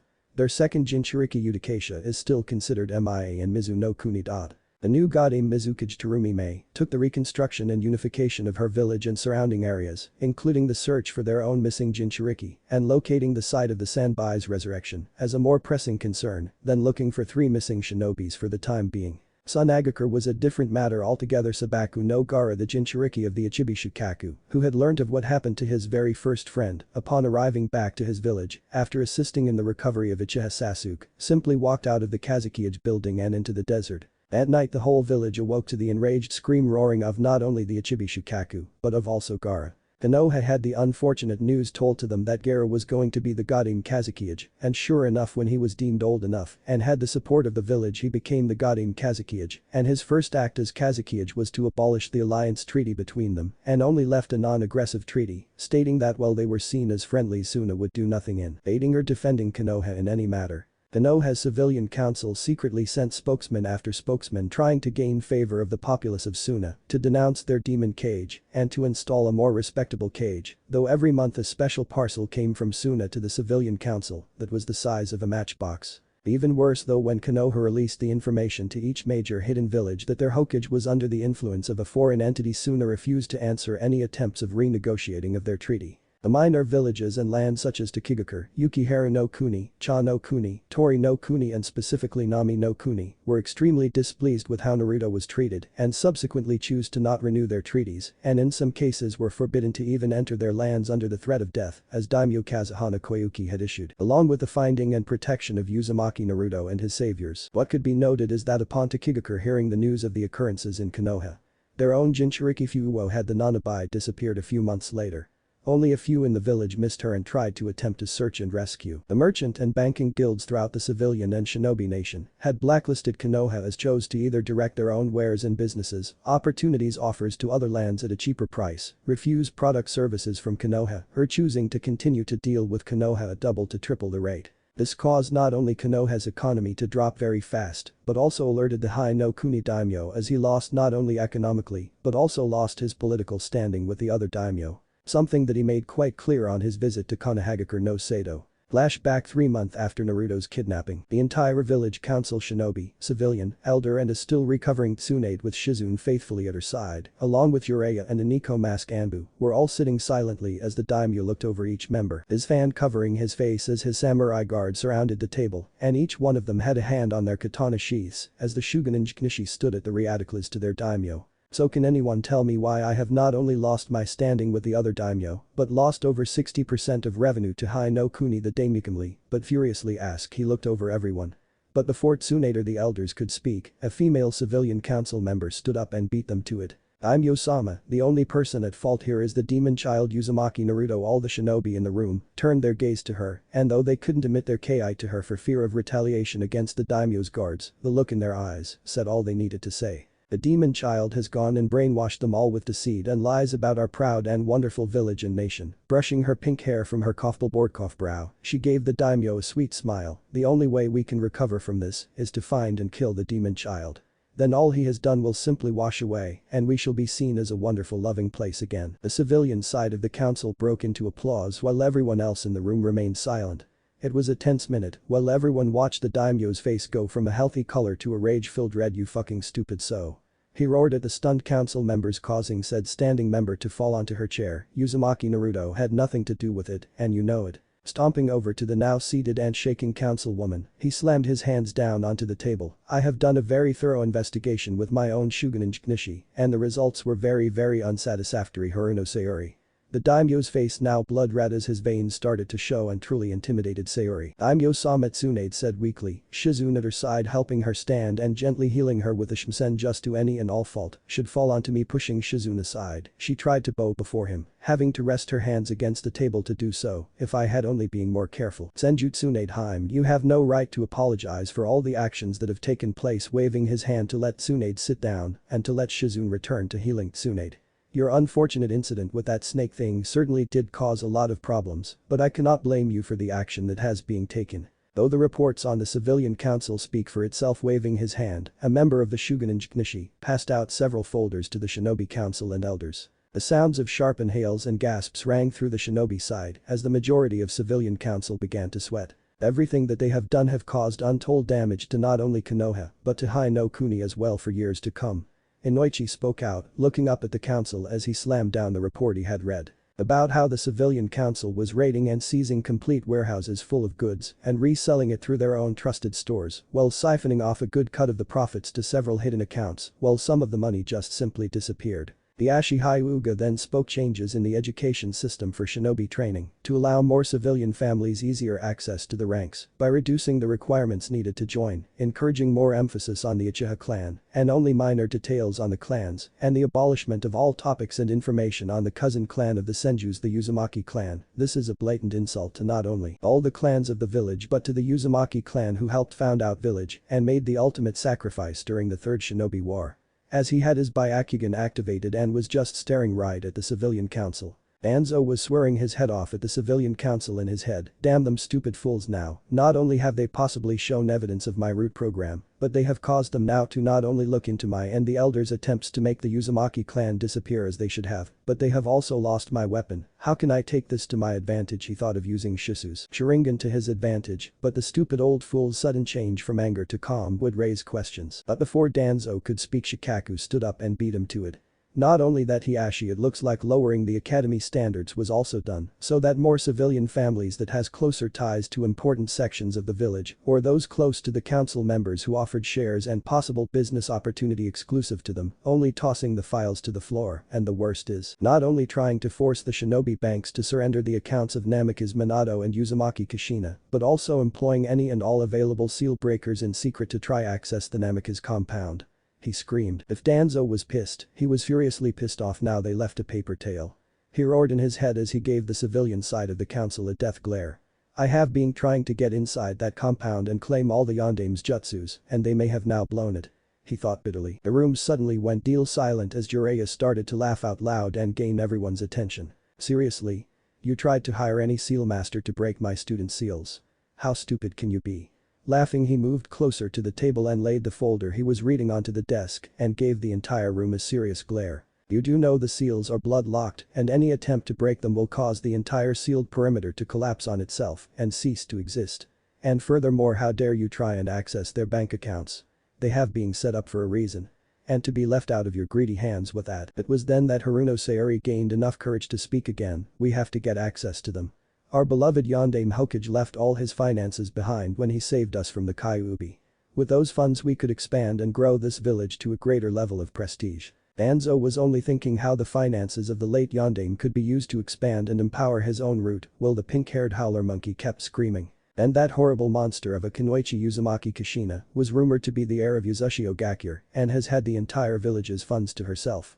But because of the stupid shinobi banks, both accounts that now sits unused and untouched, collecting interest from the banks and the investments throughout not only Konoha but throughout Hai no Kuni they made together. Jiraiya thought to himself as she ranted and raved, is she really that stupid to not be able to connect the dots and see that both Minato and Kushina were doing all the investments together? Let alone they were dating each other, must be a fangirl thing. Meanwhile at the Konoha hospital, Sakura, who was fawning over the currently unconscious Sasuke, sneezed. Oh, Sasuke-kun must be dreaming about me, she squealed to herself as she watched said person sleep. Back to the council room. It was then the representative for both the shinobi and civilian banks, who had traveled from with the daimyo, stood up. As it has been said to you many times, council member, the accounts of the deceased Namikaze Minato and Uzumaki Kushina are to be sealed until their heir comes to claim them. Haruno Sayori went to scream in objection, but a loud cough from the daimyo silenced her instantly. If the accounts in question have not been claimed in the span of 30 years, then the funds inside them will be transferred to the Hokage's Village Trust Fund, where the leader will decide where the funding will go as stipulated in our terms and conditions. Upon signing the contract to open an account in this land, sitting back down and ignoring the death glare from Haruno Sayori. The room went dead silent for a moment until Danzo spoke. So the compound, the treasured items and finances of our beloved Yondaime Hokage are lost forever. Jiraiya gave the old warhawk a steady glare. Oh no, they aren't lost, they are simply sealed away until the day that the Yondaime's son should return. But thanks to you idiots, I doubt. Jiraiya. The two elders Koharu and Hamaru screamed out together, that is a triple S rank secret and no one must know. This intrigued everyone's interest, especially Danzo and the daimyo. Oh, so young Minato-sama and Kushina-chan did have a child? The daimyo asked, hopeful as he was informed the dreaded night that he and his pregnant wife had died the night of the Kyuubi's attack. The entire council room was shocked into silence, even the howling cough pink monkey cough Haruno Sayori, but that pleasure was only short-lived. He chose another woman over me? She screamed and now was trying to plan how to get her daughter to fawn all over his legacy. I will get the life I deserve. Jiraiya looked directly at the daimyo, showing the lonely sadly in his eyes only to him. Yes sire, and it's my unfortunate responsibility that thanks to them, pointing to the civilian council and ignoring the pleas and demands of Koharu and Hamaru, that Uzumaki Namikaze Naruto is now no longer in this village. And what seemed to be for a second time, the entire council room was silenced. Haruno Sayori was doing a wonderful impression of a goldfish out of water opening and closing her mouth. This is impossible. A rather fat civilian called out, if we know Yondaime-sama had left a child, we would have made sure that everything the child wanted was given to him. Finally a new voice rang out through the room. Aburam Shibe, who for the first time in the knowledge of the current council members, stood up and spoke. Just like the logical choice you have done with Uchiha Sasuke. Realization hit in instantly for the shinobi and took a bit longer for the civilian council to not understand, so Aburam Shibe explained. If young Uzumaki-san had in fact been told of his heritage and addressed as Namikaze-sama, raising his finger at the civilian side, logic would dictate that you all would have done anything within your power to not only win favor with him, but to try and ensure that your own personal goals were met before his own. And highly likely to arrange marriage contracts with civilian women to ensure you could hold on to his power and wealth. The civilian council side snorted in disagreement, but for all the women and male members who had daughters, were now trying to figure out how to convince their children or themselves to seduce and rob Uzumaki Namikaze Naruto of everything that he was to receive. Turning his finger to the three elders, you three would have acted the same way as you have to young Uchiha-san. Need I say anything more logical? to which the two elders Kaharu and Himaru turned their heads in shame for such blatant dishonor they felt from treating their hero's child. Banzo kept a neutral face and was only thinking how to acquire Konoha's weapon, and with the power of both Uzumaki Kushina's Fuinjutsu knowledge and the Yandame's personal technique the Hiraishin no Jutsu to empower his root forces and take control of not only Konoha but the rest of the shinobi villages under his rule forever. Shibi then turned to the shinobi council, and logic would dictate that though your clan and my own clan would have done everything in our powers to protect and nurture young Naruto as he grew, and our clan councils would all try find a way to be in Uzumaki-sen's good favor, and as the civilian council would have logically thought of to approach Uzumaki-sen's legal guardians or Uzumaki-sen directly himself as he got older to offer marriage contracts, but to everyone's horror he turned his finger to the daimyo and logic would see that you would have tried to strip young Uzumaki-sen of all his political power, or found a way to incorporate them into your own, being the last known Uzumaki alive, and hence would have inherited not only his father's status, but also his mother's political status. Logic dictates this quite clearly, and for my dear friend to decree what he did on the day he died was to ensure young Uzumaki-sen would grow up as a normal boy, but we can see how logically the civilian council thought and acted. Everyone in the room was dead silent, and Inuyasukitsune could have sworn she heard a mouse fart with her enhanced hearing. The Shinobi Council barred the Aburam clan, the Hyuga clan and the Kurama clan all bowed their heads in disrespect, where Tsume hit the desk with her fist also. The civilian council and the elders were trying to speak, but while some tried to, others had bowed their own heads in shame. The daimyo was horrified at the logical conclusion that the Aburam put against him should the orphan child status be known and wanted to refute him, but knew that it was true and chose to remain silent. After Aburam Shibi had sat down the room enjoying its rare and few moments of peaceful quietness for the third time, before Inuyasukitsune got up and began punching the wall while crying her eyes out and blabbering an apology to someone, though no one could catch the name as it was too illegible under the crying and yelling. The witch Shizune made a shadow clone and a hidden purpled hair Anbu appeared to calm down the distraught woman. Then the reaction Shibi had been expecting came. Logically he told his hive to block his ears so he could block out most of the noise out before he sat down. After a couple hours of long arguments, mainly a small section of the civilian council claiming innocence to the fact that they had deliberately sabotaged and abused the son of the greatest hero of their village, while the majority claimed that it was a joke and that Naruto was nothing but a demon. Surprisingly, the shinobi side was begging to send out all available clan members to aid in the search of Naruto, to find and return him, so that they may try to regain their honor again for failing the fallen Yandame Hokage. It was the daimyo who stood up and slammed his hand onto the table. Konoha will suffer greatly for this travesty. And with that turned around and left with his guards and other dignitaries. Tsunade, who had been silent mostly due to her recovering injury, spoke. Everything that has happened in this council room will be regarded as a triple S rank secret. Should anyone reveals what happened in here to anyone outside, there will be no trial, no court case, nothing. I will simply have you killed where you stand. Status be fucked. And with that she got up and walked away. Slowly one by one the council members left and returned to their homes or clans. Some to inform them the importance of finding and returning Uzumaki Naruto back home to Konoha, where other civilian members got together and tried to plan how to force the demon child to remain in Konoha long enough so that they may have enough time to raid the Yandame and his wife's wealth and power, and to ensure that the demon brat's legacy runs solely through their family only. It was until Tsunade returned to the Hokage private living quarters in the Hokage Tower with Shizune that she dropped to the bed and broke down crying. Shizune too had tears running down her face as she tried to keep up with healing Tsunade. While Jiraiya stood outside the door of said room, his own tears running down his cheeks as he swore on his life, "I will find you and bring you home, Naruto." Flashback ends. Jiraiya was brought back to reality as the guard banged against the prison's door bars and pushed forward a tray of food onto the shelf on the door. "Eat it before it gets cold, and please keep any noise to a minimum before walking away." Jiraiya cautiously approached and took the food and slowly began to eat it, tasting for any poisons or any drugs in it. Once he was sure that it was safe, he consumed it all. Smirking after he ate, he let out a loud belch to annoy the guards before proceeding to go to bed and sleep. Later that night, Jiraiya was standing up looking into the mirror and what light that was being shined from the weak light bulb as he tried to inspect the seal on his chest that wrapped around his body. "Blasted seal," Jiraiya complained as he tried to access his chakra, but could feel the seal instantly drain Jiraiya of it and give a burning sensation through his chest. Deciding he had enough information about its design and structure, he returned to the chair and desk, and with the paper and pencil provided he began to draw a rough sketch of what he could see of the seal. It's defiantly in Uzumaki design, but it is of a different construct. But how did they get it? Jiraiya pondered as he slowly traced the pencil over the spiral he had drawn on the paper. Standing up and moving to the cell's edge and slightly peeking his head out, he found the guards down the end playing a card game. Perfect. Jiraiya smirked as he moved to the back corner of his cell. Well, here goes nothing. Gulping and forming the ram symbol, Jiraiya poked his fingers into his mouth and pushed against Kai. He muttered as he could feel the seal in the back of his mouth release a small amount of chakra, just enough for the seal in his throat to activate before the main seal sucked it away. Irrit was all Jiraiya thought before he vomited up a small toad in a black cloak. Before the toad could even make a sound, Jiraiya already had his hand around the toad's mouth. I'm sorry Fukasaku-sama, but I need you to listen and notice the area we are in, to which the small toad nodded as Jiraiya let go of his mouth. Jiraiya-chan, Fukasaku whispered, it seems to me that you were captured, no?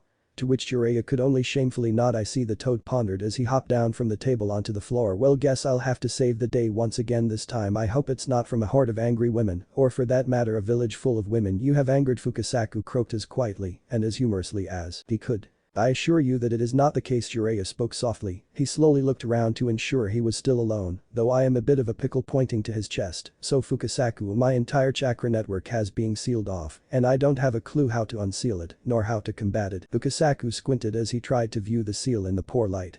I can't do anything about that, sorry. Jiraiya-chan, clapping his hands together, he closed his eyes from Fukasaku, then proceeded to hop towards the jail door. I will try and get the key to your cell door. For some reason I am unable to reverse summon perhaps a seal within this prison. Just as Fukasaku was about to jump out of the cell, a cold voice rang out. You are not going anywhere. Jiraiya froze as he heard a voice he hadn't heard in a long time. Hello, Kyufu. Stepping out of the shadows in the corridor, Jiraiya moved to the cell's door and tried to stick his head out, but the seal on his chest reacted to this action and caused him to pull it back, in something Fukasaku took notice of. Jiraiya could only stare as he saw the figure finally step out into the available light, but Jiraiya knew in an instant who it was. Naruto.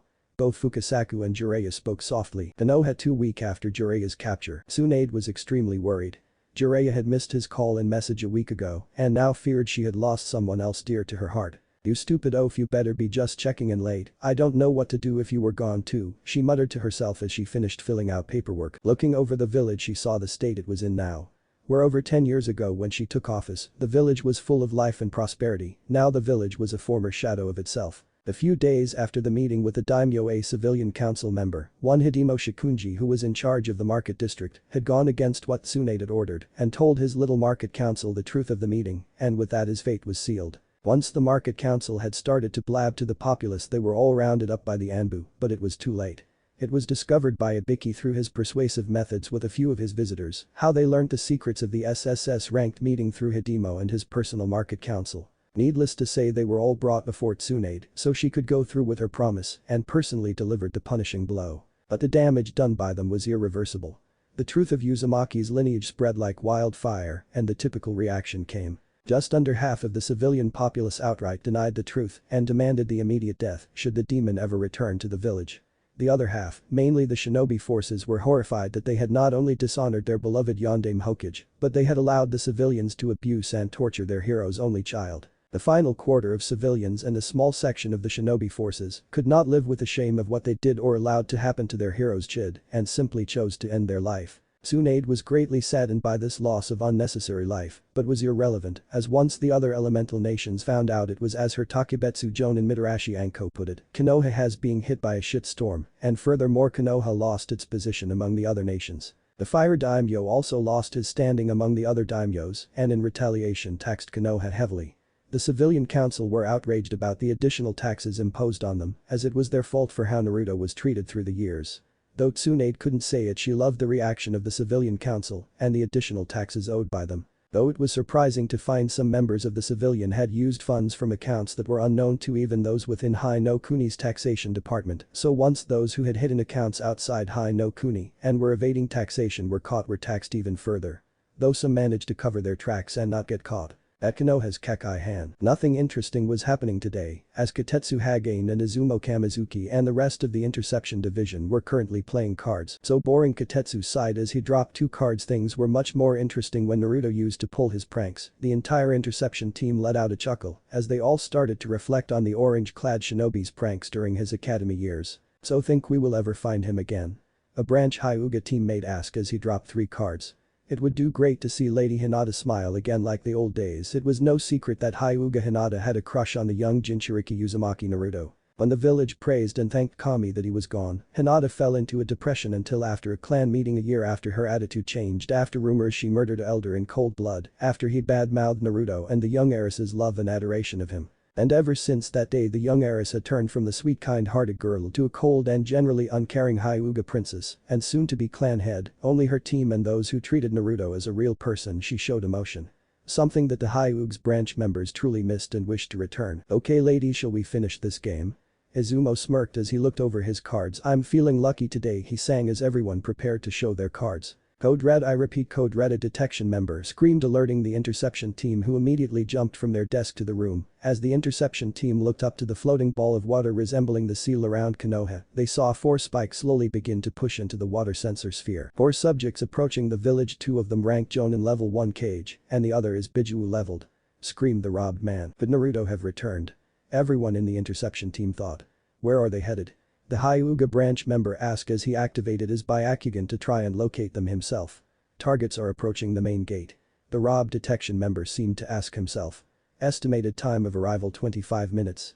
Why are they taking so long? We better inform Hokage-sama, Katetsu said as he tapped Izumo's shoulder, and both made a break for the Hokage tower, while the other members split off and headed to the Anbu HQ to acquire reinforcements to follow and prepare for any situation. Hokage office. Tsunade was smiling as she finally finished signing off the final paperwork and had retrieved a clear glass bottle from between her cleavage. Personally bottled sake after a long day of work, Tsunade smiled as she slowly began to drink from it. Hokage-sama.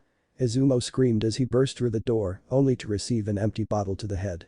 Tsunade-sama, I did warn him, Shizune said as she and Katetsu entered the room. Hokage-sama, we have come to report a code red from the Kekai Han. 4 individuals are approaching the village's main gate. Tsunade snorted, and why would that be considered a code red? She asked in disbelief. Izumo, who had gotten up, answered immediately, one of them has Biju level chakra. And with that, Tsunade was up. Could it be Naruto? She screamed as she ran past them and headed out of the building towards the front out of Tai. Just outside Konoha's main gate. It seems the Konoha has been alerted to our position, Walter spoke as he wiped his monocle and put it back on. So what do we do after we hand the scroll over? Asked a tall young man, only wearing a white trench coat with a kanji kimdai and fixing the straps on what appears to be a knuckle duster gauntlet. Simple, we find the strongest fighters in this pathetic village and have some fun. Spoke the taller companion, dressed in a black hakama and keiko gai and was wearing a white coat with the number 11 stitched on its back. But Ken-chan. I want to go to a hot spring and have some chocolate. A small pink-haired girl said as she bonked her fist on top of his head. Calm down Yuichiro, we will get you a lot of chocolate, Ken-chan said as Yuichiro began to squeal unhappily. Walter smiled at the interaction between Kenpachi and his adopted daughter. Turning his head, he could see Konoha's gates were only a few minutes away, and his eye narrowed at the now large formed group of Konoha's forces, now stood at the ready at the gate, with what Walter presumed to be the Hokage. This will be quite interesting, Walter said as he adjusted his monocle. Konoha's Pav. Tsunade stood hopeful at the village's main gate, praying to Kami Almighty that it was Naruto and perhaps some friends he made while he was gone, and that he was coming home. Hada Kakashi stood alongside Tsunade when he heard from a friend in Anbu that they were being deployed to a Biju-leveled person approaching the main gate with several other high-leveled members. He too hoped that it was Naruto. Out of all the shinobi shamed by their actions, he personally felt like he was the most dishonored, being Minato's own student. He should have been there for Naruto when he was growing up, but he believed that once he was Naruto-sensei, he could take better care of him. But the civilian council and the elders put a stop to that and convinced Kakashi he had to support Uchiha Sasuke and began to neglect not only Naruto but his other student Haruno Sakura, who had become a student under Tsunade for a while. The crowd slowly began to form of both civilian and shinobi, the shinobi because they were informed of the sudden deployment of Anbu, where the civilian were just curious as to why their Hokage and a deployment of shinobi and Anbu at the front gate. The civilian and shinobi clan heads all stood with Tsunade and awaited the arrival of the 4 travelers. Back to normal Pav. It was a tense 5 minutes before the 4 travelers arrived at the front gate, and the Konoha group stood silently as the Hokage stepped forward, upset that Naruto wasn't with them, but chose to welcome them anyway. Greetings travelers and welcome to Konohagakure. She offered her hand towards the man wearing a suit and a monocle. I thank you for meeting us, Hokage-sama. I am Walter C. Dornas. To my left is Kenpachi Zaraki, leader of the 11th Legion, and his adopted daughter Yuichiro Kusajishi. Kenpachi steps forward with Yuichiro sitting on his shoulder, grinning sadistically at Tsunade. He mocks a 2-finger salute greetings where Yuichiro giggled and waved hello pretty blonde lady. Tsunade nodded and greeted them back, but was slightly confused. The 11th Legion, who in the elemental nations has a legion. Walter then moved his hand to his right, and to my right is the second in command of the Kim Dai-I's Battlemonk division, known as Second Brother Second, simply waved his hand giving a casual hello. I don't mean to be disrespectful Walter-san, but may I ask why you are here? Tsunade inquired, utterly confused of who they were or why they are here. Oh yes, one moment Hokage-sama. Walter then pulled out a small scroll from his pouch, with both hands he passed it to the Hokage. She could see the intricate wax seal on the scroll, and she knew in an instant it couldn't be good. Under the orders of His Imperial Majesty, the Emperor has ordered myself, Kenpachi, Yuichiro and Second Brother, to personally deliver this message for you from the Emperor himself, and to inform you that the one known in this village as the Gama Sannin, one of the Densetsu no Sannin known as Jiraiya, has been captured and is to be trialed for crimes against our empire. Walter smiled as he handed the scroll over to the shocked Hokage. What for? And what proof do you have? Tsunade asked. Okami, please let the cruel prank, and that you're okay. Jiraiya. Tsunade was screaming in her head. The crowd gasped in shock. Jiraiya was seen as a legend, not for his icha publications, but for his ability to sneak into places undetected and being unable to being captured, but to hear that not only had Jiraiya failed but was captured alive. Walter smiled slightly sadistically as he pulled out Jiraiya's forehead protector, with a Mambakuzen symbol etched into it and several strands of white hair. Why, for the attempted kidnapping of our empire's beloved hero Uzumaki Namikaze Naruto. And done. Chapter 6. The confrontation with the West. Konoha Council meeting room. It took only a few minutes to relocate the entire council of Konoha and the newly arrived visitors from the front gates of Konoha into the private council chambers. Several Anbu and Jounin had to provide crowd control, as some of the civilian and shinobi in the crowd were calling out and demanding that these thieving visitors return their precious Namikaze heir. As the guests entered the Hokage Tower and were being led to the East Tower and asked to wait until the council room was prepared for them, Walter was enjoyed taking his time to view of the many artwork pieces and literature written by past heroes, sages and cages of the village. Second Brother simply chose to kick back and relax while fiddling with his knuckle duster gauntlet as he leaned against the wall. Yuichiro was happily sitting on Ken-chan's shoulder devouring a box of chocolate that was given to her by Walter to behave herself until the meeting was over. Denpachi was having a ball staring straight into the face of the Anbu with his one eye, daring them to challenge him as he leaked a little bit of his kai towards them.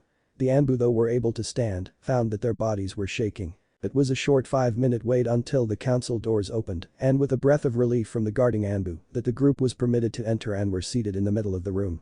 With the shinobi sitting to the right side of them and the civilian and elders sitting on the left. With Tsunade sitting in front of them. Starting off the meeting, Tsunade stood up and gestured with her open arms as the Godame Hokage Senju. Tsunade, I welcome you all to our humble village, and firstly, I would like to apologize for the actions of the civilians and some of my own shinobi for their choice of words while we walked here. And bowed respectfully towards the 4 visitors. And we thank you for allowing us entrance into your village, and do not fret about those comments from the people of your village, Walter replied back with a smile as he and the other 3 bowed before the Hokage. As the visitors and Tsunade finished bowing and returned to their seat, Tsunade and Walter, the 2 elders Himura and Kaharu, stood up. Kaharu tapped her hand onto the desk and began to speak. We wish to know why has one of our beloved and strongest shinobis now imprisoned in your lands. After all, we elders and those of the council were not informed of Jiraiya being even sent out to your land. Both elders waited and noticed Walter had not even turned to acknowledge them. Hokage-sama, is it often that you have others speak on your behalf? Walter inquired to the Hokage without looking away from the Hokage after all, as Walter then proceeded to take out the very same scroll he presented to her at the front gates of Konoha. This letter is addressed to you, and you along Hokage-sama. Walter then slowly moved around the table and handed the scroll to Tsunade directly. This is an outrage and insult. Himura shouted, trying to get Walter to look at them, but was angered greatly by the fact Walter kept smiling and he never gazed upon them. But in that scroll is the information you need to know about our visit, Hokage-sama, Walter said, as he then returned to his seat and sat down, keeping his attention to Tsunade only. Tsunade nodded and took the scroll from Walter. Smirking mentally at the fact that the 2 old crones were not getting their desired attention, she opened the scroll slowly and was amazed. If not for the fact it was from an important letter or notice from a foreign leader addressed to her specifically, she would have been amazed with the craftsmanship of the artwork bordering the parchment. She then coughed, getting everyone's attention as she began to read off the scroll. The Senju Tsunade, Godame Hokage of Konohagakure inhabiting Hai no Kuni. I write this letter on behalf of His Royal Majesty the Shodaime Kentei of the Western Empire. It is regret that I am to inform you that on the 25th of March, the shinobi that goes by the title Densetsu no Sannin Gama Shinobi Jiraiya was caught alive inside the royal palace after a failed stealth infiltration into the royal city and royal palace of Amaterasu. Under the laws of our empire and our interpretation of his action, this could be seen as an attempt on our emperor's life and therefore seen as an act of aggression that could lead to a state of war between our countries. Due to fact that Jiraiya had confessed his reason for entering our empire shortly after being captured, he was spared being immediately executed. The emperor is not without compassion and has deemed it acceptable for a lawful case to be held with your village's best in political negotiations. A small guard detachment of no more than 6 with the 2 diplomats will be permitted from your village to go with our message deliverers to visit the royal city Amaterasu, where the emperor and his council will work towards hopefully a peaceful outcome. It is without saying that whilst visiting our city you will be kept under watch and any and all travel will be monitored. Furthermore, any attempts of contact with one Uzumaki Namikaze Naruto will be prohibited unless authorized by the emperor himself. If these negotiations prove to be fruitful for both parties, perhaps the emperor may visit the eastern nations for further diplomatic and possible trade negotiations. I personally hope that this incident shall be resolved peacefully and without complications. Written on behalf of the emperor, Daiichima, advisor to the emperor and member of the inner court council. Placing down the scroll, Tsunade could only look over it with shock. They want us to send a team to represent Jiraiya in a criminal court case. She thought as the room filled with murmurs between council members while a few clan heads sat in silence. Are you serious? A voice rang out and all turned to see sitting on the shinobi side to see sitting somewhat arrogantly on his chair. It's obvious to see that Jiraiya only went to find that baka of a dope and bring him back home, not that it wouldn't matter. Uchiha-sama, need we remind you that you are not permitted at this time to voice any of your own personal opinions until the floor is open for discussion. Haruno Sayori sweetly spoke out across the room to Sasuke, who only snorted and leaned back into his chair and ate a pocky stick loudly. Tsunade could only glare at Uchiha Sasuke and the disrespect he was showing their guests. Walter smirked and adjusted his monocle and then his gloves. The child should know to be silent, and with a quick wave of his hand, he gave him a very hard glare and let the adults talk. You disrespectful little shit. Sasuke only glared at Walter and then watched in shock as his pocky stick fell apart into very thin slices.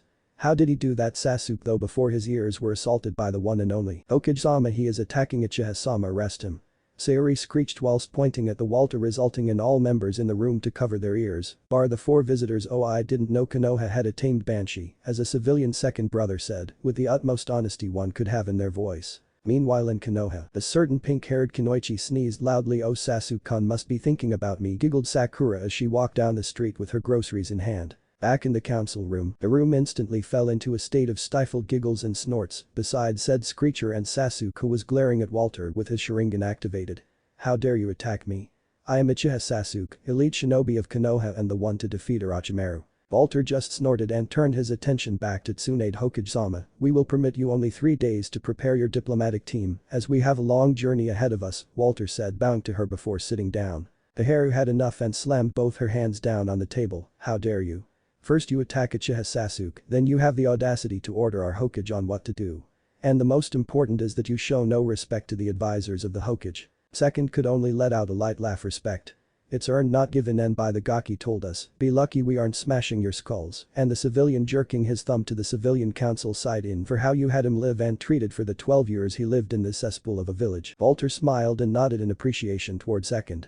And for your own satisfaction, elders, I was ordered by the Shadame Kante to only speak to the ruler of this village, which is Hokage-sama here. Whilst the advisors were fuming by what Walter and Second had said to them, knowing it was true though they would never admit it, there was one elder whose attention was fixed on the one-eyed visitor, the one called Kenpachi, who wasn't really paying attention to anyone, but was his line of sight. Danzo mentally smirked. He was reported to have Biju-level chakra, perhaps he can be a useful tool, Danzo thought as he slowly opened his right eye under his bandages and began to channel chakra into the stolen Sharingan. You will swear allegiance to myself and do my bidding until you are of no more use, he thought as he morphed the Sharingan into its Manjikyu form and began to cast Kodo Matsukami upon Kenpachi. In what seemed like an instant, Kenpachi gave a very feral grin as he stood up that seemed to tower over everyone. Kenpachi-san, are you alright? Walter asked as he looked at Kenpachi standing up with such a feral grin on his face and that look in his eye. Oh, this can't be good. Don't tell me, was what Walter able to think before Kenpachi flared his chakra and began to lug psychotically. Meanwhile in the Western Empire, they have to wait till a bit later now to see what happens to Kenpachi or perhaps Konoha P. It had been 2 weeks since Walter and his chosen group had departed for High no Kuni, with only minor issues that could be left to the council to deal with. Naruto decided to have a day off and was walking around the palace in his casual outfit. I wonder what Ni-san and Nai-san are up to, Naruto muttered to himself as he walked down the corridors as he tried to forget the conversation he had with Jiraiya the first night he was locked up. Flashback to the meeting of Naruto and Jiraiya in the underground cells. And then Naruto. Jiraiya cried out, you're alive and okay. Thank Kami. He grunted in pain as he tried to ignore the seal activating on his chest as he reached out and tried to reach Naruto and hug him, but was just out of reach. What are you doing here, Kaifu? Don't you have onsen and Hai no Kuni or Konoha to be spying on for your research? Naruto coldly asked. Jiraiya was shocked and fell back into the cell, whilst Fukasaku sat and watched from the shadows. What are you talking about, Naruto? Jiraiya asked, shock still evident in his voice. I've come to get you out of here and take you back home to Konoha. Standing up, he looked at his godson, who only glared back at him with his piercing blue eyes. I messed up, alright Gaki, I should have been more observant that day in the sealing room, but I promise that I will make it up to you. I have so much to teach you, and of course I know how to give you back the ability to summon Toad again. Jiraiya said with a smile on his face. Looking at Naruto, he couldn't help but feel worried. The Naruto standing before him stood still. He wasn't showing any kind of emotion. Isn't that great, Naruto?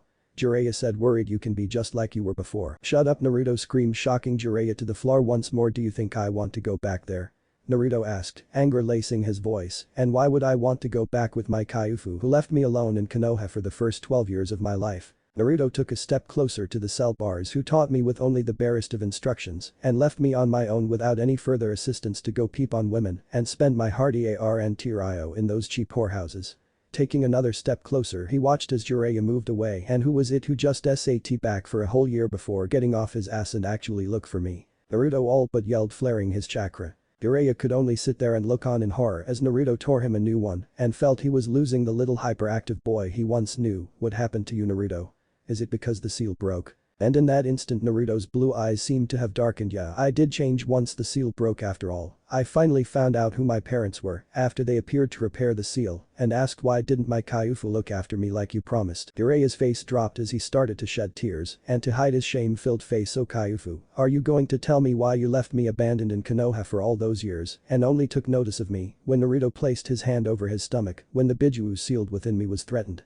After all, I wasn't guarded and trained like other hidden villages in Chikriki after all. I had to try and learn by myself how to live in a village that was only happy to see me fall down and celebrated the day I was stolen. So tell me, Jiraiya, why should I keep calling you Kaifu? Since you never did the one thing my parents Namikaze Minato and Uzumaki Kushina asked of you before I was born. Naruto's eyes began to glow red as he tapped into Kurama's rage-filled chakra as looked down onto the now crying Sannin Jiraiya. Naruto, calm down, you're pulling out my rage and hate-filled chakra. Kurama groaned within his seal as he returned to sleep. Naruto, though listening to Kurama and began to cut his use of the chakra, was still full of anger as he kept pressing his Kaifu. You should have seen their faces after they repaired the seal and asked what had happened to you, as the moment you put the Kuchiyas no Kyaku Fukin no Jutsu onto me, it damaged a Haki no Fukin Shiki, and they couldn't see anything outside the seal. Oh, how fun it was to tell them of everything that happened after you sealed me and how that you had several chances to save me after that, but knew peeping on ladies at onsens were more fucking important for you. Naruto screamed before reaching in and pulling on Jiraiya's hair, bringing him face to face. And you know what they told me? They told me they regret ever making you my Kaifu. Naruto threw him onto the floor and stepped back from the cell door and waited for his response. Hearing what Naruto just said, what Minato and Kushina told had said, Jiraiya just broke down and openly wept. He had failed a lot in life. He was continually rejected by Tsunade, the only woman he truly loved. He failed to save his best friend Orochimaru and failed to protect his sensei and student. But now this failure finally did what the others couldn't. It broke him inside, failing to live up to the expectations of the boy he called his surrogate son. Minato, Kushina, Naruto. Forgive me, please forgive me. Jiraiya screamed as he curled up into a ball and started crying his heart out. Jiraiya-chan. Fukasaku cried as he hopped over to Jiraiya and tried to help him. Lil Gama Sennin never foresaw this. He saw redemption and forgiveness. Could he have been wrong? Fukasaku thought as he looked from Jiraiya to Naruto and saw the one thing Jiraiya couldn't see before Naruto turned around and walked off. Naruto was crying. Flashback end. Naruto shook his head and tried to repress the memory. Jiraiya's crying will forever haunt you until you can learn to forgive him. Naruto. Kurama's voice echoed through his mind as he arrived at his Nissan's medical lab. Knocking on the he waited till his Nissan opened the door, dressed in her white medical kimono coat. She smiled and ushered her Atanto as she finished up her latest medical experiment. So my kawaii Atanto. Yuki smirked as she watched Naruto's face twitch. Oh, how he hated being called that. What can one-sama do for you today, him? Yuki said as spun around on her workbench stool, the big block of glowing white blue ice. I just came to see what you are working on, Ni-chan, and what's with the glowing ice? Naruto asked as he pointed his finger at said ice cube. Yuki grinned as if she was given a shipping crate full of Pocky. This Anto is from the northern ice fields. Thanks to your awesome Nichan summon contract, I was able to acquire this chakra enriched ice, which will help me greatly in my Iram no Jutsu, and with a few special surprises. Hehehe Yuki began to giggle as she petted said ice cube. That's right, I remember reading a report of you running through the northern gates, screaming I got it, after we had locked up the intruder, but surely it wasn't easy to get, was it? Naruto innocently asked. I mean, you didn't offer anything that you didn't own now, did you? Yuki smiled and nervously laughed. Oh no, Anto-chan, I would never offer anything like I did last time, but I did offer Yami to settle the debt. Naruto just blinked at his Ni-chan, laughing nervously as she rubbed the back of her head. I don't know if Yami's gonna thank you or kill you for that, sis. Laughing it off, Yuki then took Naruto around her medical workshop, showing off some new medication she had made and some shinobi samurai stimulants that could be used safely on field during combat. Oh, by the way, Ni-san, where's Nai-san? I wanted to ask if those repairs have been done yet. Yuki smiled and looked at her. Anto, last thing he told me was he was hunting for a new ingredient for a new poison he was making, but that was since last week. Wonder what he is getting anyway. Let's go grab some ramen. I'll buy you a bowl, Yuki said as she hung up her medical kimono coat and walked out with her Anto. In the western forest, Yami grunted as he continued to climb up the waterfall, only wearing his shinobi pants, sandals and a collection bag. He used his hair to anchor into the waterfall's wall as he began to scrape off some residue and plant life that was growing there. Finally got in the water root algae. Yami sighed in relief as B continued to climb up the rest of the way up the waterfall. After 15 minutes of looked out across the landscape and sighed as he saw the city of Amaterasu shining in the distance. To think that this land used to be ravaged by the horrors of war. Gently rubbing his eyes, he looked at his bag full of ingredients. I should really start having apprentices or make Anto teach me that cage bunshin no just and just let the clones do the work. Chuckling at his own joke, he sealed up his bag to make sure nothing would fall out. He stood up. Well, better get back home and start cooking up a storm. Stretching his back, if one was watching him they would see Yami's body was covered in multiple scars. One distinct one could be the short 15 centimeters scar that ran across his solar plexus. Well, better take the express back down. Smirking, Yami bolted and jumped off the waterfall's edge and plummeted down. Before even reaching halfway, his hair shot out in multiple directions, latching onto anything to slow him down, and slowly crawled down the waterfall's face and lowered Yami onto the ground. Upon reaching the bottom of the waterfall, Yami just shook his head as his hair retracted into his ankle-long hairstyle. You're never gonna let me embrace the sweetness of death, are you? He said to no one in particular as he began jumping from tree to tree, headed back towards the city. Meanwhile, Konoha's council room of doom. The shinobi council and the squad of Anbu guarding the room with the respectable elders and Tsunade were now watching Kenpachi as what they could only describe as golden chakra poured into the room. The civilian council had already passed out the moment Kenpachi had started flooding the room with his kai, as the rest in the room are trying their best to remain conscious. Alright, who did it? Kenpachi screamed, grinned like a madman as he slowly moved his hand onto his katana. Who dares challenge me to a fight? As his chakra and kai began to fill the room up, what power was the thought that every trained shinobi thought in the room that was still conscious as they could feel the pressure from the chakra, seemingly wanting to push them against the wall and explode out of the room. What happened? He should be under my control. Danzo seethed in thought as he quickly cut off the chakra connection to Shisui Sharingan and closed his eye. Kodamatsukami lets me go into anyone's mind and do as I say, so why isn't he? Danzo thought as he began to join what everyone else who was still conscious was doing, backing away from Kenpachi and pressing themselves against the wall. What is going on? Tsunade screamed, part in frustration for the sudden show of violence and part in horror as she had never experienced someone build up their chakra and kai so fast.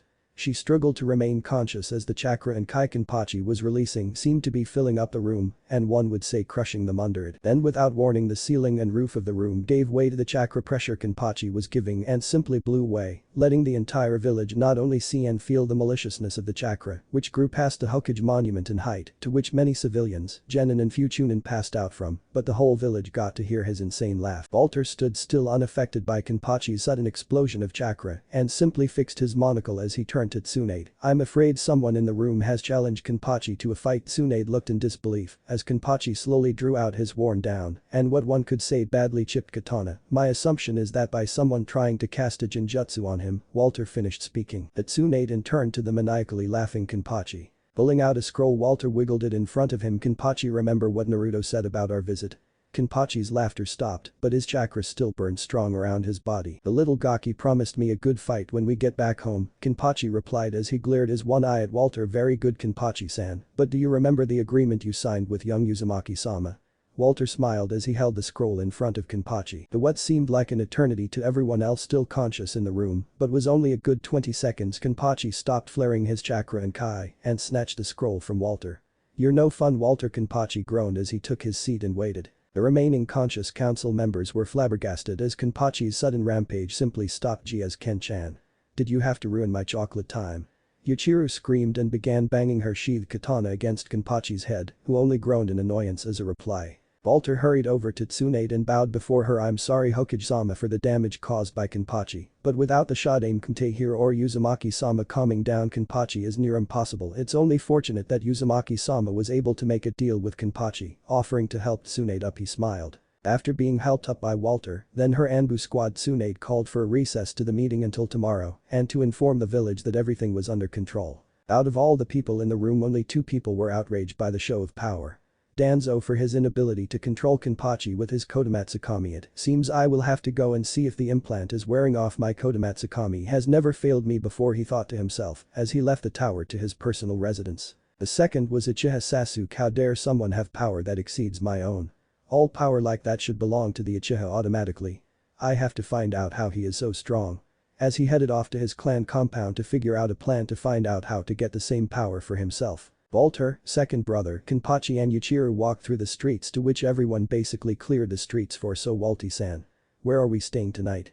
Yuichiro happily cheered from Kenpachi's shoulder. "I wanna go somewhere where there is a onsen." Walter smiled to the young girl. "Of course Yuichiro." However, with the sudden rush into the village and into the meeting, we were not shown where the accommodation is available in this village. Then again, with Kenpachi-san's actions it may prove to be difficult, Walter said as he rested a finger on his chin, thinking as he walked along. "Perhaps I can be of assistance if you assist myself in answering some questions," spoke a feminine voice.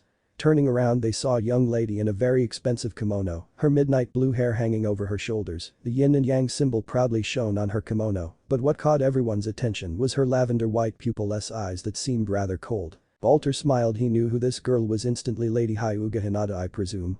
Giving a deep bow to her. "It is truly an honor to be approached by the heir to the noble Hyuga clan," Walter replied, as the others gave their respects. "Bo, if I may ask, how can we assist you?" Hinata only looked over them, slowly walking up to Walter before coldly stating, "Everything you can tell me about Uzumaki Namikaze Naruto, they stuff you wouldn't tell the Hokage about." Chapter 7. The Pain from the Past. Walter smiled towards the emotionless Lady Hyuga Hinata.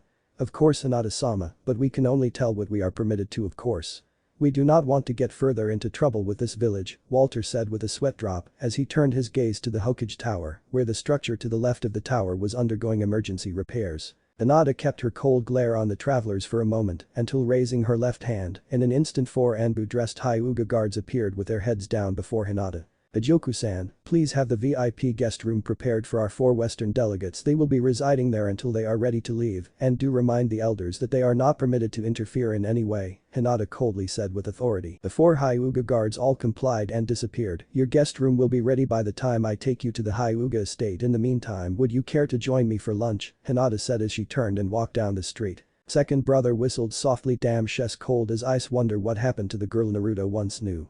The other 3 nodded before following behind Hinata. Hokage's corridor leading to Hokage's office. This is an outraged Tsunade Senhimura, and Kahara ranted and screamed about how the visitors had not only ignored their position, but also that the one called Kenpachi had caused so much damage.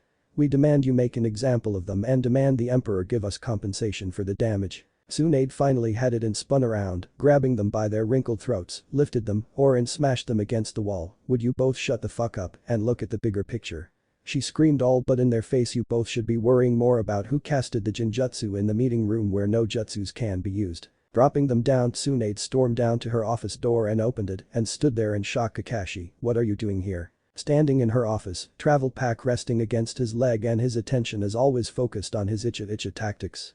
"Oh Hokage-sama, I was just waiting for the files on team selections for those who are going to the Western Empire." Tsunade stood there absolutely horrified. "Kakashi, you are a day early." Running to her desk, she checked the results of the daimyo lottery. Not finding what she wanted to see, she spun around to the window and began to look up into the sky. Kakashi sweat dropped. Hokage-sama, what are you looking for?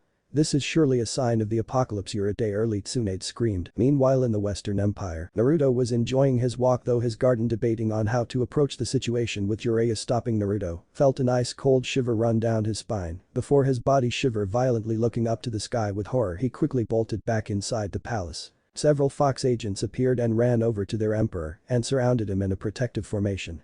"Your Highness, are you alright?"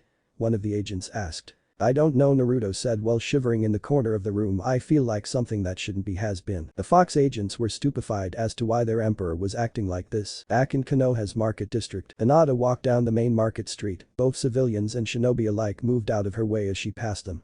With only the elderly and shinobi bowing their heads to Hinata's clan status. After a few minutes, Hinata finally reached her destination at Ichiraku Ramen.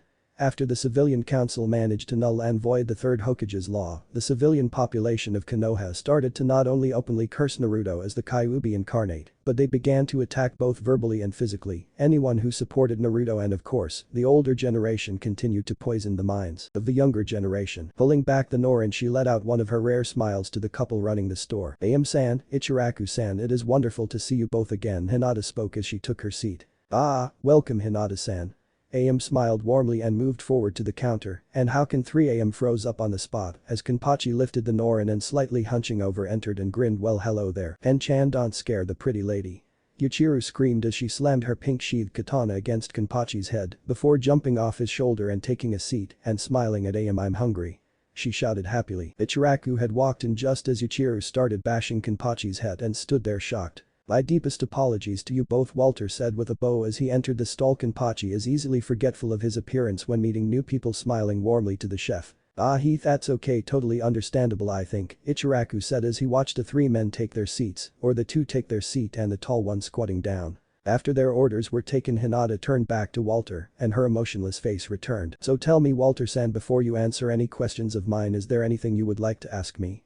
Within reason, of course, keeping her lavender-tinted wide eyes locked onto Walter's. Smiling towards Lady Hinata, Walter nodded. "The only question I can ask is why are you this how can I say it, emotionless? As Uzumaki-sama told us, you were a very kind-hearted girl." Hinata glared at Walter before reaching into her kimono and pulling out a small green crystal. It started the day Naruto was first kidnapped. Flashback time D. The day Naruto was kidnapped for the first time. Hinata, Shino with their injured teammates Kiba and Akamaru were sitting together at the green tea house. Well, Kiba, who was only discharged from the hospital a day ago, was able to walk around slowly while carrying Akamaru, and Shino silently sulked that he was not able to go along with the retrieval team, were more concerned about Hinata, as Naruto had been locked up in the hospital and was to receive no visitors until he was cleared. "Naruto-kun wasn't hurt too badly, was he, Kiba-kun?" Hinata asked as she held her teacup. "I don't know, Hinata, whenever I ask the nurses and doctors they just glare at me and told me that they were not allowed to say and told me to forget about him." Kiba looked down at his teacup confused. It seems illogical that the staff at the hospital would react in such a way asking about a fellow shinobi's condition. "Perhaps there is something that we aren't informed of yet," Shino said before taking a drink from his tea. Hinata looked down into her cup of tea. "Naruto-kun, I know you're going to be okay, nothing ever holds you down." Looking up from her tea to the main gate, she blinked in surprise as she saw two people appear, one tall man and a woman, but it was the person draped over the man's shoulder as they ran out of the gate. "And Naruto-kun." Hinata screamed as she jumped up and ran towards the gate with Shino following closely behind where Kiba sat there stupefied. Hinata only managed to travel at least 10 meters before being stopped by a couple of Chunin. "Don't worry, Hyuga-sama, we are awaiting reinforcements to pursue the kidnappers." The Chunin smiled at Hinata as the other Chunin looked at the fleeing figures with Naruto on the tall one's shoulder. "Good riddance to the demon," the second Chunin muttered under his breath that was heard by Shino. "What do you mean, demon shinobi-san?" Moving in front of the Chunin, Shino stared right into his eyes. "Uzumaki, Naruto is a fellow shinobi of Konoha, and we are taught that together we are strongest. It's illogical to understand why you refer to him as a demon. Please tell us why." As Shino spoke to the shinobi. "Hear it, shut up.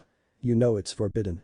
The Chunin screamed, looking around worried. "I know Jaiusin." "Hear it," snapped back a genin, "like you would never understand the danger that is that demon." Shino glared through his glasses. "Mind you," at the Chunin named Hirid as his Kikage started to buzzing angrily inside him at the comments. "What do they mean? If only we knew," he thought as a squad of Anbu suddenly shot past the group.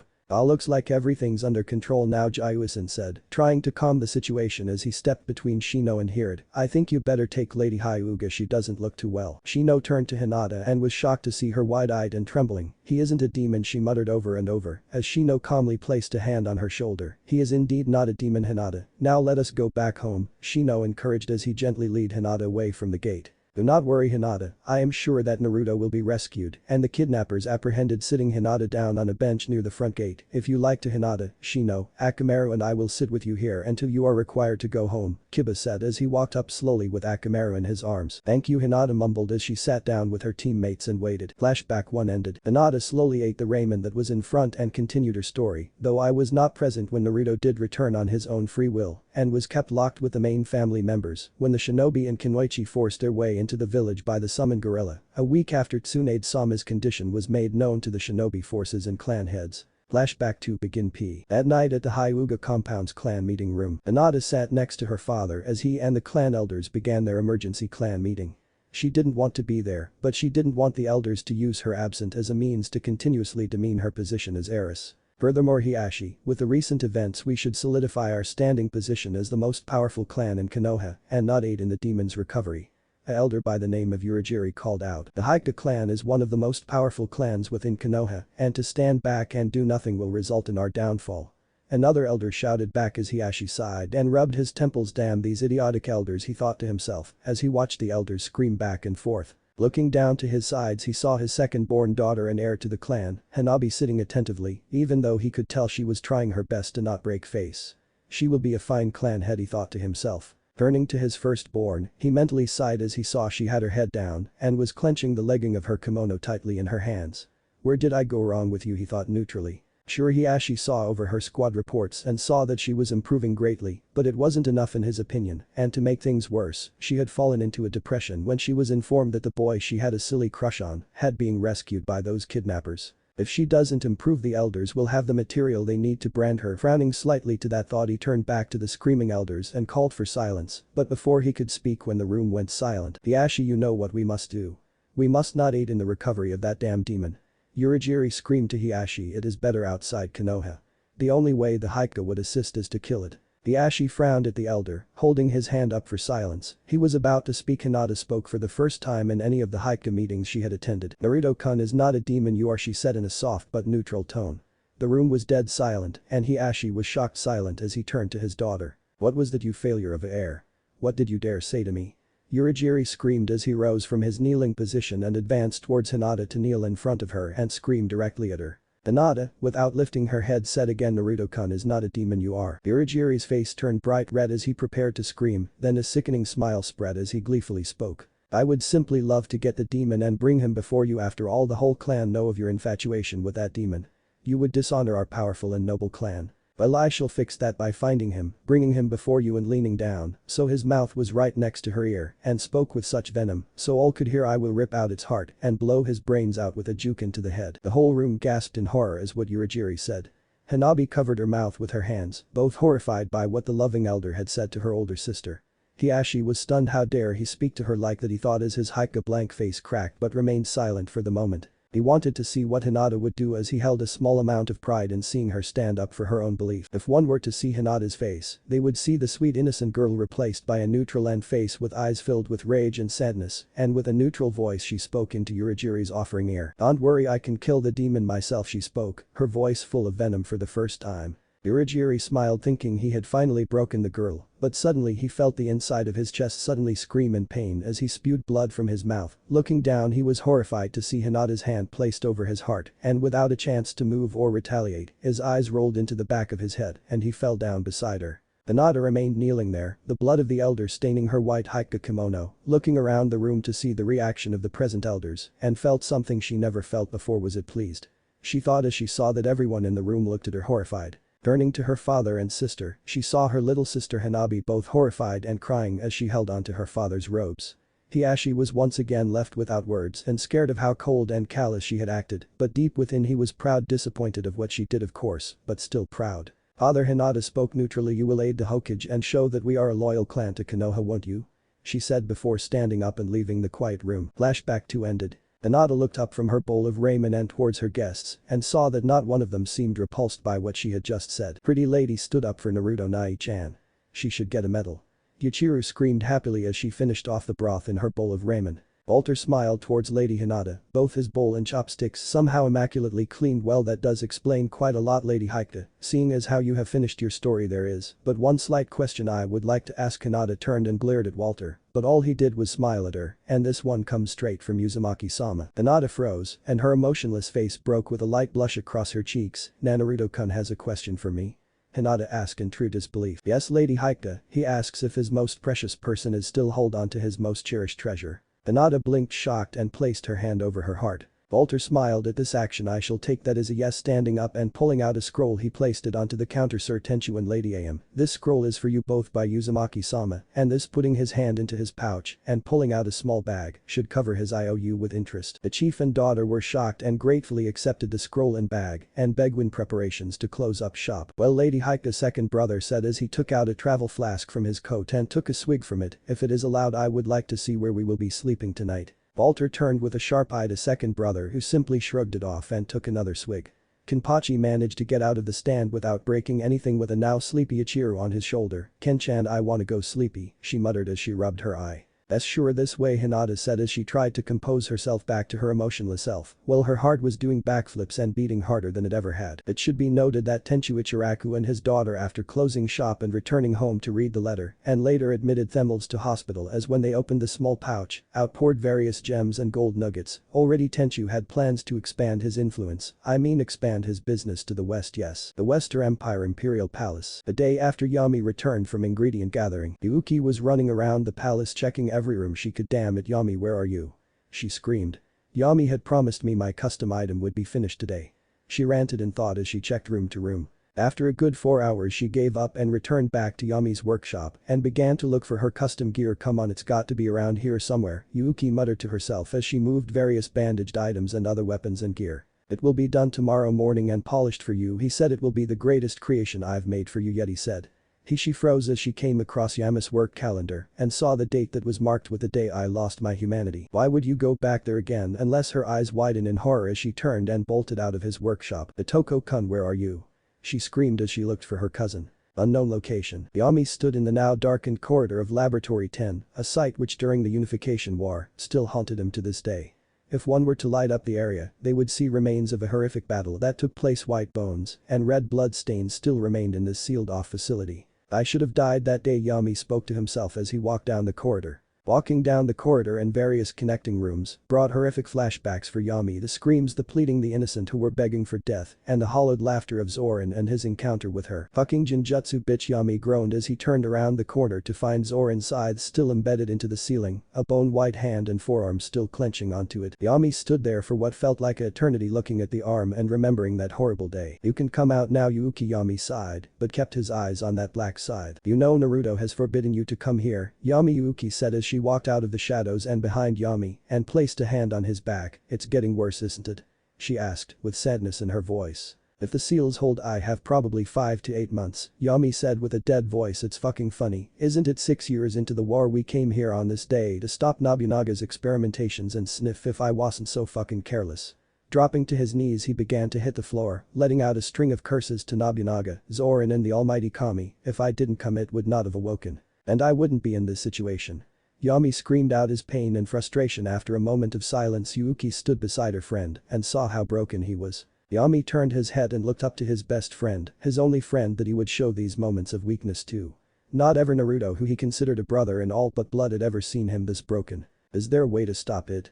Yuki asked, her voice soft and fragile, seeing her best friend this broken. There is, but it means I have to return to Kusa if I don't go back to my clan home and finish the initiation and control technique. Yami held himself as fresh tears rolled down his face. I don't want to turn again. I don't want it controlling me again. I don't want to give up my humanity again and feast on. It was there that Yuki pulled Yami around and delivered a chakra-powered slap across his face. Unseen to them both, a small pebble rolled away from Yami's armor joint. Don't ever say that again. It wasn't your fault for what happened. Kneeling down and hugging her giant of a friend, she cried as she looked him dead into the eye, poison green eyes locking on with her cold steel eyes as tears both ran down their faces. No one blames you for what happened that day, Yami. You didn't feast in anything. It woke up and it feasted. The Creed have long ago forgive you for what happened to their grandmaster. Yami, you are not the monster, just like how our Atanto is not the Kyuubi incarnate, like how Konoha treated him. Yami began to cry again as he wrapped his hands around Yuki and pulled her in for a hug. and incoherently muttered thank you over and over again. Together they sat there and cried while two figures watched over them. After a good half hour the taller of the two grunted, "Kid, it's time to go back before the gaki realizes we are gone." The taller man turned, revealing a very long and familiar sword. A second seemed to bow from the shadows. "We must move swiftly," Saisei-sama and Yuki Onichan in a somewhat feminine voice. "Sure, open up a return mirror would you please?" Otoko-kun, Yuki replied as she helped her best friend back on his feet, who before leaving gave one last glance in the hallway and turned to the three of them. "Yes, it's time to return and plan what to do next, and you have to stop calling me that," Yami grunted as he and everyone stepped into the ice blue mirror, which broke apart and disappeared when they all entered it. It was a good 15 minutes before Pebble rolled back into the light, and with a puff of smoke, Naruto stood there and he too looked at the side and the ceiling. "You're always going to be my brother no matter what, Yami," he said with a tear rolling down his face, and he remembered that horrible day and poofing away, ensuring that the original would have a flashback of what once happened here. Chapter end. What if Uzumaki clan lied to about Naruto council bashing? Thanks for watching my video till the end. If you enjoy this content, then do consider subscribing to my channel and leave a like if you guys need the next part, comment down, and thanks for watching the video and see you guys in the next video.